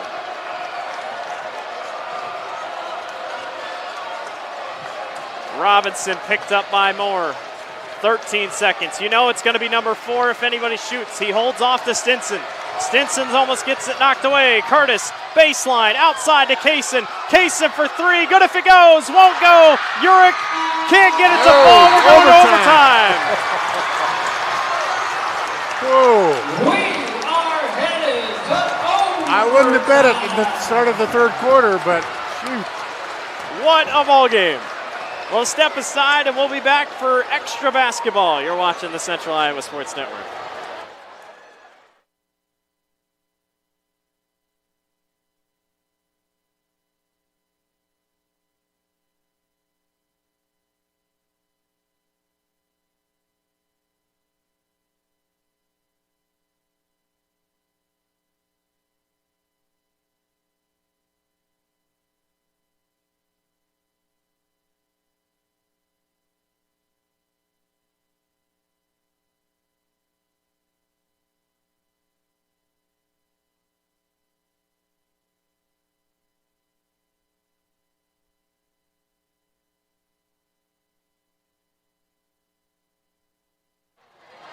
Welcome back to the Central Iowa Sports Network. Darwin, you and I have called a couple good games here. This is one of those games. What a game. We're going to overtime between Waukee and Valley. There's a buzz in the building now behind us on the Waukee side here as they're ready to go. I always feel if you can get that overtime, get a little bit of a lead, it puts the big pressure on the other team. We'll see here. Waukee got to be playing with all the momentum now after coming back, being down. Extra basketball. Well, the bonus still stays, unfortunately, for both teams. So no matter what, you're shooting free throws the rest of the way. And we got a whistle blown. Kiki Dang and Mason Costello were trying to get an advantage on each other. I don't know why they whistled that, but Waukee outscored them 22-13 in the fourth quarter to come back.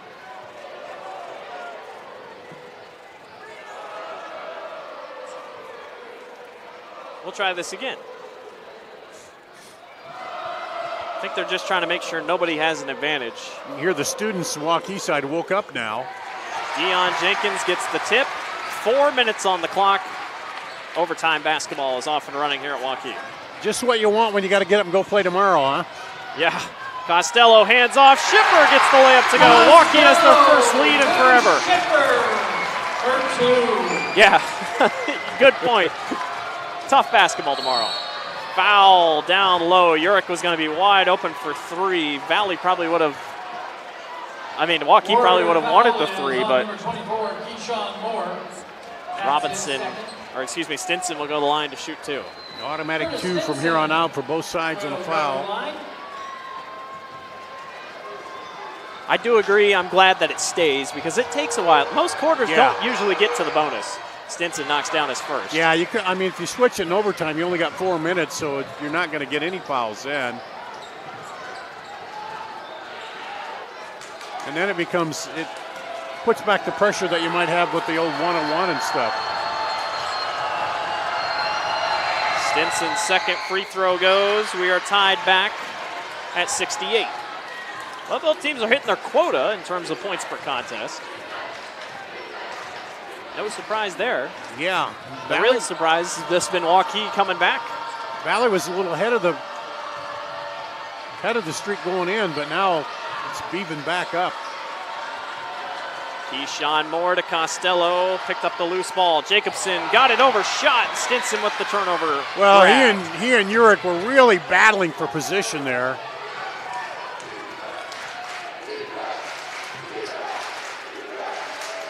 Stinson, baseline to Zay Robinson. Zay has cooled off. He only had 1 point in the fourth quarter. He fires a long three, and it goes! I shouldn't have said anything. No, what a shot. The big players step up in the big moments, and there's a foul. And a foul. Valley was waiting to take off down the floor. Instead, Dion Jenkins will go to the line to shoot two. Take a look at the replay. It's his first three-point of the night for Zay. Urich picked and rolled, and then Robinson just turned and fired. He drew the defense with him. Now this is key too, because now you got to hit both of these to stay tight. Dion knocks the first down. He's only got 4 tonight, make it 5. So a quiet night for the point guard, but he's usually an assist getter. He's not a big point scorer. He knocks them both down. Now we're not perfect tied, 71-70.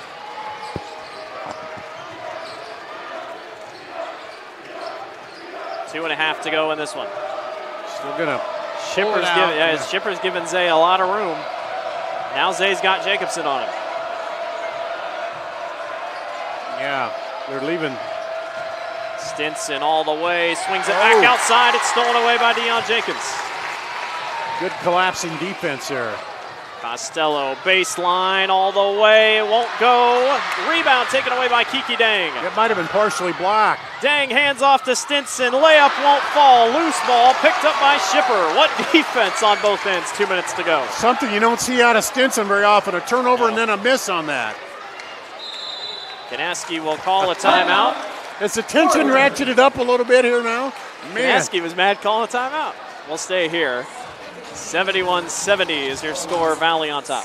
So now Waukee, they're saying, you want the best shot. You don't have to have a three, but if you got the open three, go ahead. But, man. And I think BJ's going to say, well, you guys, that was a decent shot, didn't get it to go, but let's just play defense, get the rebound down there, and then bring it back down. Because you got 26 on the shot clock. So you're only going to get, 2, 3, maybe 3 more possessions out of this? Yeah.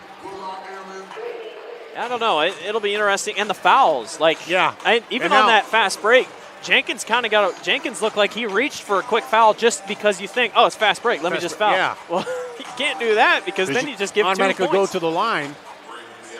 But if you know which player, you always try to identify the guy who's had trouble at the line or something. So that's... Here you see BJ working the board. You saw over there the same thing with Kanaski. A couple of really good coaches. Yeah, phenomenal head coaches. Phenomenal game. And the dry erase boards on both sides getting a good hard workout here as they lay out the strategy. And these two teams know the winner of this game will lead the CIML. Waukee still perfect in the CIML. Valley lost to Centennial on a rough shooting night. 1:52 to go. You gotta pretty much almost be perfect from here on out.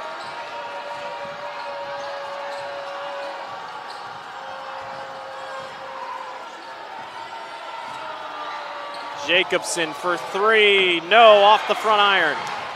Had a good look. Valley will run. Robinson all the way. High off glass. He misses. Urich tries to get the out-of-bounds play. He did. He got it off of Jenkins there. Waukee thought they had a foul because Urich came flying into the post. Let's see here. If we can see this at the end. Watch Urich. Just ran over into him, but then he threw it off him when he had his foot out of bounds. Valley catches a break, and they go up top to Urich. They quickly double. Waukee tried to get reset on offense or on defense. Zay Robinson threw a double. Hands off to Urich, and he dunks it down. Here's the dunk he's been looking for, finally. The lead is 3. Still a one possession, though. Don't need a 3. But how's Waukee going to play it? Yeah, you still get a chance to get it back. Costello for 3 in the tie. It won't go. Rebound taken away by Curtis Stinson. You don't have to foul. Stinson wants to take it all the way himself. He loses it, and it's going to be Valley basketball. Knocked away by Costello. But yeah, he was pressuring. He wanted to either get to the basket or get the foul and shoot 2 because he's been hot at the line. Valley will take a timeout to try to set things up. I mean, it feels like right here, a bucket could win you the Could game. very well seal it with 56.6. Let's take a look at this. What are we looking at here? Is this the... dunk. Urich dunk. Yeah, there we go. That was a no-doubter there. Boy, it has been a wild one tonight. Waukee just trying to hang on here and put this thing close, but you need a good possession. And this side was quiet as like a church over here until they made that run back and took the lead, and then the fans, students woke up. But credit Zay Robinson, that big three that gave them the lead back and made it a differential in their favor. Whoa. We'll see what happens, but it just feels like a Valley point here. Yeah, even just 1 point really could put this thing away. Any kind of bucket might seal it up. And you get it on below the basket. So I think that's another thing. BJ must like his chances on an inbound play. Yeah. Look for to put this thing away. Maybe something to Uric. Stinson got it stolen away by Shipper. 20 seconds separate shot clock and game clock, and Waukee, I thought they might call their own timeout. I guess they won't. Now you almost have to get the three. Yeah. 40 seconds to go. Costello, I mean, he'd be the one to take it. He'll go baseline, and one! He's the one that pulled him along early. Now he's pulling him along in the overtime. Uric has fouled out. Well, that's big. For only having one foul for the longest time. I mean, not a lot of time left, but he's such a presence down there. Now a plus for Valley, if you'll take it. There is no shot clock left. So if Mason hits a shot here and we're tied, Valley will get the last shot. 78.8% free throw shooter. Yeah, then you're going to have to foul if he misses and they get the rebound. Costello got it. We're tied. Cool as a cucumber right through. And now Waukee wants a timeout. Whoa. I mean, you only take one into the next overtime, so you might as well use it if you got it. And on the made free throw, too, you can pressure. Yeah. And you don't have big Uric down low, to throw it down there now. Well, that's one thing. Valley, if they go to another overtime, Valley might be in trouble. Yeah. Because you don't really have height down low. McGregor was going to sub in. Instead, they subbed in McGregor, and McGregor just hasn't been able to compete with Jacobson tonight. So I don't know. There's a lot. Valley, I'm sure, just doesn't want to go to overtime. No, they want to win it here and get it done with and get out of here with a win. And I don't see how it's anyone but Zay. I mean, just how tonight's gone. Yeah. Put it in the playmaker's or hands. Stinson. If Stinson has a look, he'll take it, Because even though, he missed one earlier, but that's, he'll come right back at it. How about the steal, though? Owen Shipper. I mean, that was quietly big. might go down as one of the biggest plays tonight if Waukee's able to pull this thing out. But a lot of action in this this 4-minute overtime, man. It has been insane. What a game it has been. We appreciate everyone for joining us here on the Central Iowa Sports Network. We're having a blast. We hope you are too. Let's see what they're going to do. They come full court pressure. Well, maybe a little zone pressure. Everybody's on their feet. And the defensive chance will ring out. Valley has a chance to quiet this whole field house. Robinson brings it up. He's guarded by Jenkins. Again, shot clock is dead. And another timeout by Windhorst. He didn't like the way that was setting up. Yeah, BJ and then Windhorst, he was saying something to the other officials, so I don't know. I don't know if he started the count first, but this is one of those things where luckily we don't have replay in high school basketball, but this is one where you look back and say the last minute of the game took 10 minutes. I do wish we had BJ Windhorst mic'd up at this point, to kind of see what, or on the other side too, to see what both of them are going to do. You see Kanaski here now as he's. Big shout out to Aaron and Reese on our cameras tonight. Have done a great job. Is there a point where you have to foul? Well, I was thinking about that because get him to the line. Yeah. But then, of course, if you make one, you could miss one too. But in some ways, how long? 16.8. If maybe I don't know who the worst free throw shooter on the floor is, but you could maybe hack a Shack with like 5 seconds left to at least give it, because you don't want to leave tonight getting beat on a game winner and say, well, we never had a chance. Never had a chance, yeah. So that's a good point. And if you're thinking maybe if he's got a clear lane to the basket, you do foul it, but that's a good point. They're going to send it into the backcourt here. All right, well, this is it. 16 seconds on the clock. Let's hope it doesn't end in a foul. Robinson, under 10. Waiting, looking, 4 seconds. Robinson, baseline, through traffic, won't go. Loose ball, we're going to overtime, number 2. We're headed for double overtime.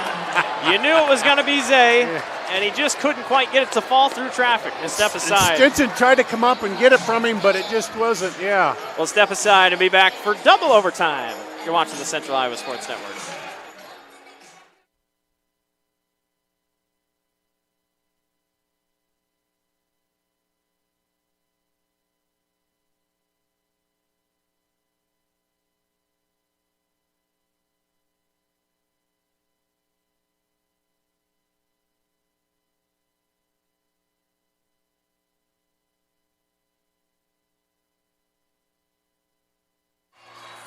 Welcome back to the Central Iowa Sports Network. We are headed to double overtime. Well, I don't know if this is a portend of things to come in 2024, but man, I tell you what, it's a good game. What the heck? It has been double overtime. Unbelievable. And you don't see a lot of double overtime games in high school basketball. A lot of it just ends after one, so. Yeah, usually, like I said, the team will get a little bit of a surge in that overtime and take control, and then it's, well, both coaches again working the whiteboard. We'll see how it turns out here. And again, Urich is out, so that's a big deal defensively for Valley, offensively too a little bit. Well, and we've played, at the end of this, we'll have played pretty much 5 quarters of basketball, so. Robinson going to jump against Shipper. And we're going to have a violation here against Waukee on the tip. Interesting.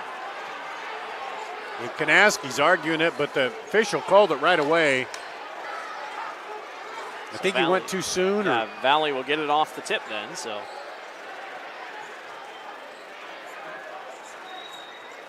A lot of these kids haven't sat down in 10 minutes. No. But they sat quite a bit for. Yeah, the Waukee crowd was sitting on their hands for most of the game bit. until the fourth quarter late. Gregory for 3. Oh! Yes! Off the bench. Huge bucket to lead by 3. Always good when you get the early lead in overtime. Yeah, that's a big weight off your shoulders for a little bit. And then you get the feeling they think they got a match with the 3, which they don't yet. They didn't last time. It's a lot of pressure. Yeah, but it is more pressure. Jenkins. Baseline. He's stuck. Waukee is stuck. 12 seconds to go on the shot clock. Not a great possession. Costello for 3 in the tie. Yes! Oh! Ice in the veins. Boy, he just steps up when he's needed. He got the and one to get it tied at 73 earlier. He's got 23. Kiki Dang. Loose ball picked up by McGregory. Jaden all the way off glass. Oh, in and out. Stinson grabs the rebound. He's filling in for Urich down low. And McGregory will reset at the top of the key. Probably a wise move. Boy, Rogers playing really tight defense for a guy with 5 or 4 fouls. He's trying to argue that the ball went off of Stinson, but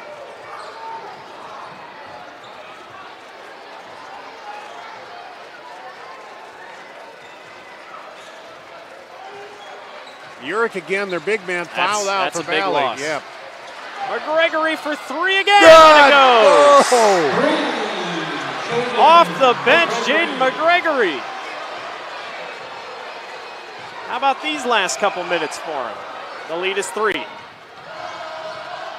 Costello guarded by McGregor. I think he likes his matchup. He'll fire a three and miss everything. Zay Robinson's on the rebound, and he gets it away just before he stepped out of bounds. Now, Windhorst telling him to hold it up. And Valley just has one timeout, so it's not like you can just call it here and set things up. Robinson guarded by Jenkins. Both defenses trying to hunker down. Kiki Dang had a chance. Baseline, loose ball, out of bounds. It'll be Waukee basketball. McGregory hit another three that didn't count. I almost thought he hit the Waukee player there, but I would keep my eye on Costello, I would think, here. Well, and again, on that last three, you could tell he was looking for contact. Yeah. Any foul again is 2 points, or 2 shots, rather. Jenkins. Oh, Jacobson wanted it bad over there. They go full court to Costello, or Rogers, and he almost lost it. Jacobson for three and the tie, and it goes! Evan Jacobson. This game is unbelievable. We're tied at 79 with 1:15 to go. Somebody new stepping up each time here. Robinson, baseline all the way, trying to get around Costello, and it'll be out of bounds. Costello put his hands straight up and said, I will do whatever it takes to get around, and Zay was hoping for contact. Boy, dangerous pass to Rogers. Here's Jacobson. Boom. I mean, he calls for the ball and he hits a shot. Well, he's hit a few out there to get him back in it. Fresh shot clock for Valley. We're under a minute to go. Waukee hasn't had the ball to end the games or the periods yet. I'm sure they'd love to have it here.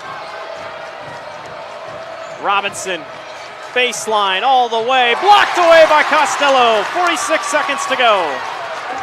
Jenkins back outside to Costello. He got bumped by Robinson almost fouled him.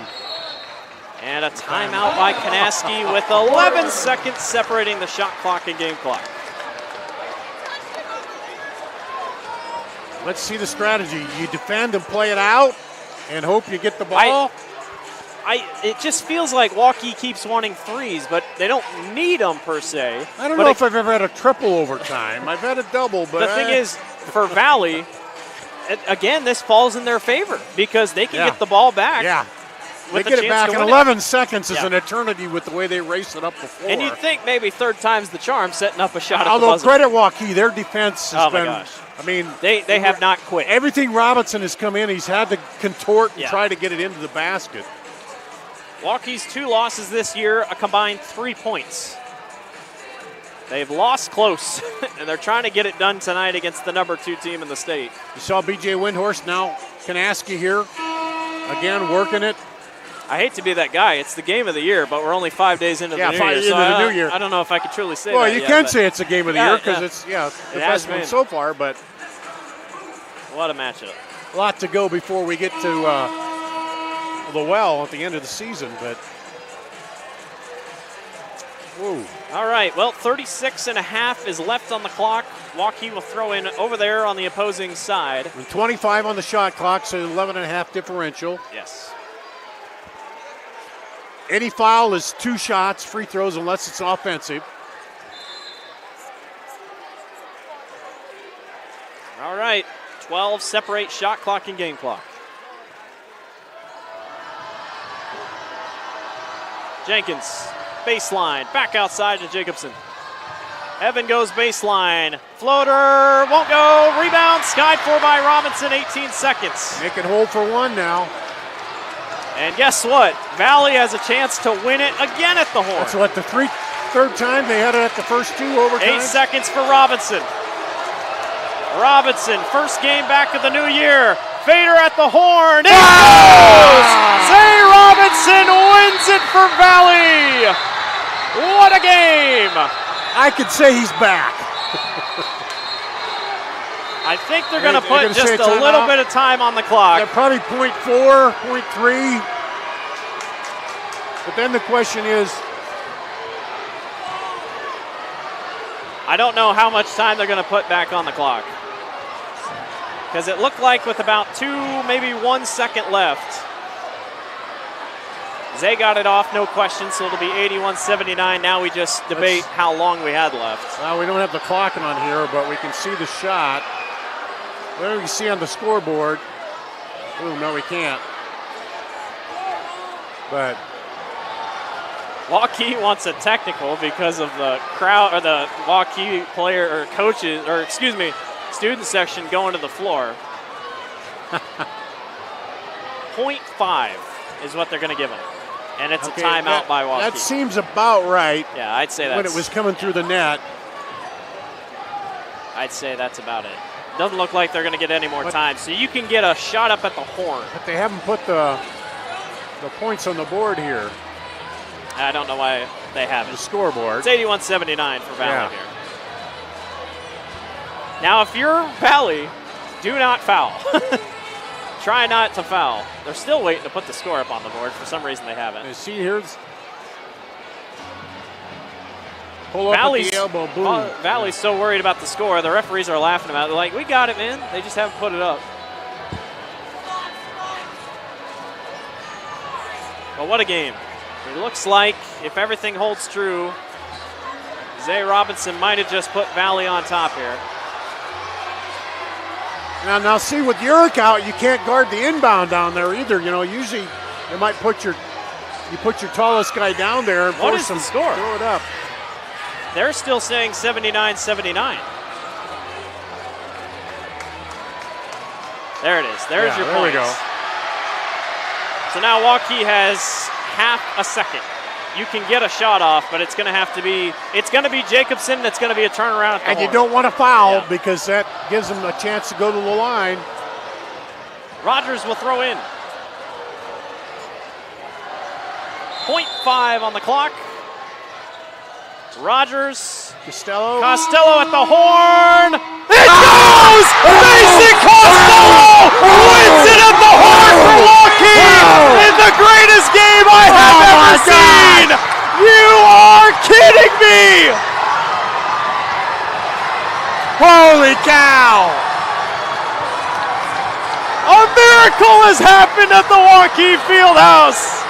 Mason Costello has etched his name in history! But wait a minute, he didn't call bank. Does that count? I do not believe what I have just seen! What a ball game tonight! Your final Warriors 82. Let's see it here. Tigers 81. 0.5 seconds. And the Warriors W. Oh, banked it in.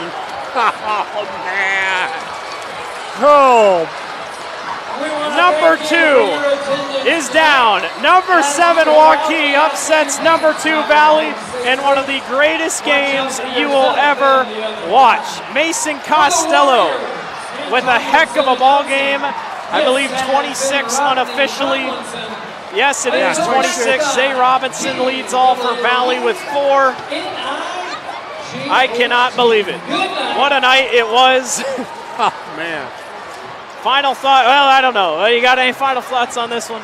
Well, let's watch it one more time.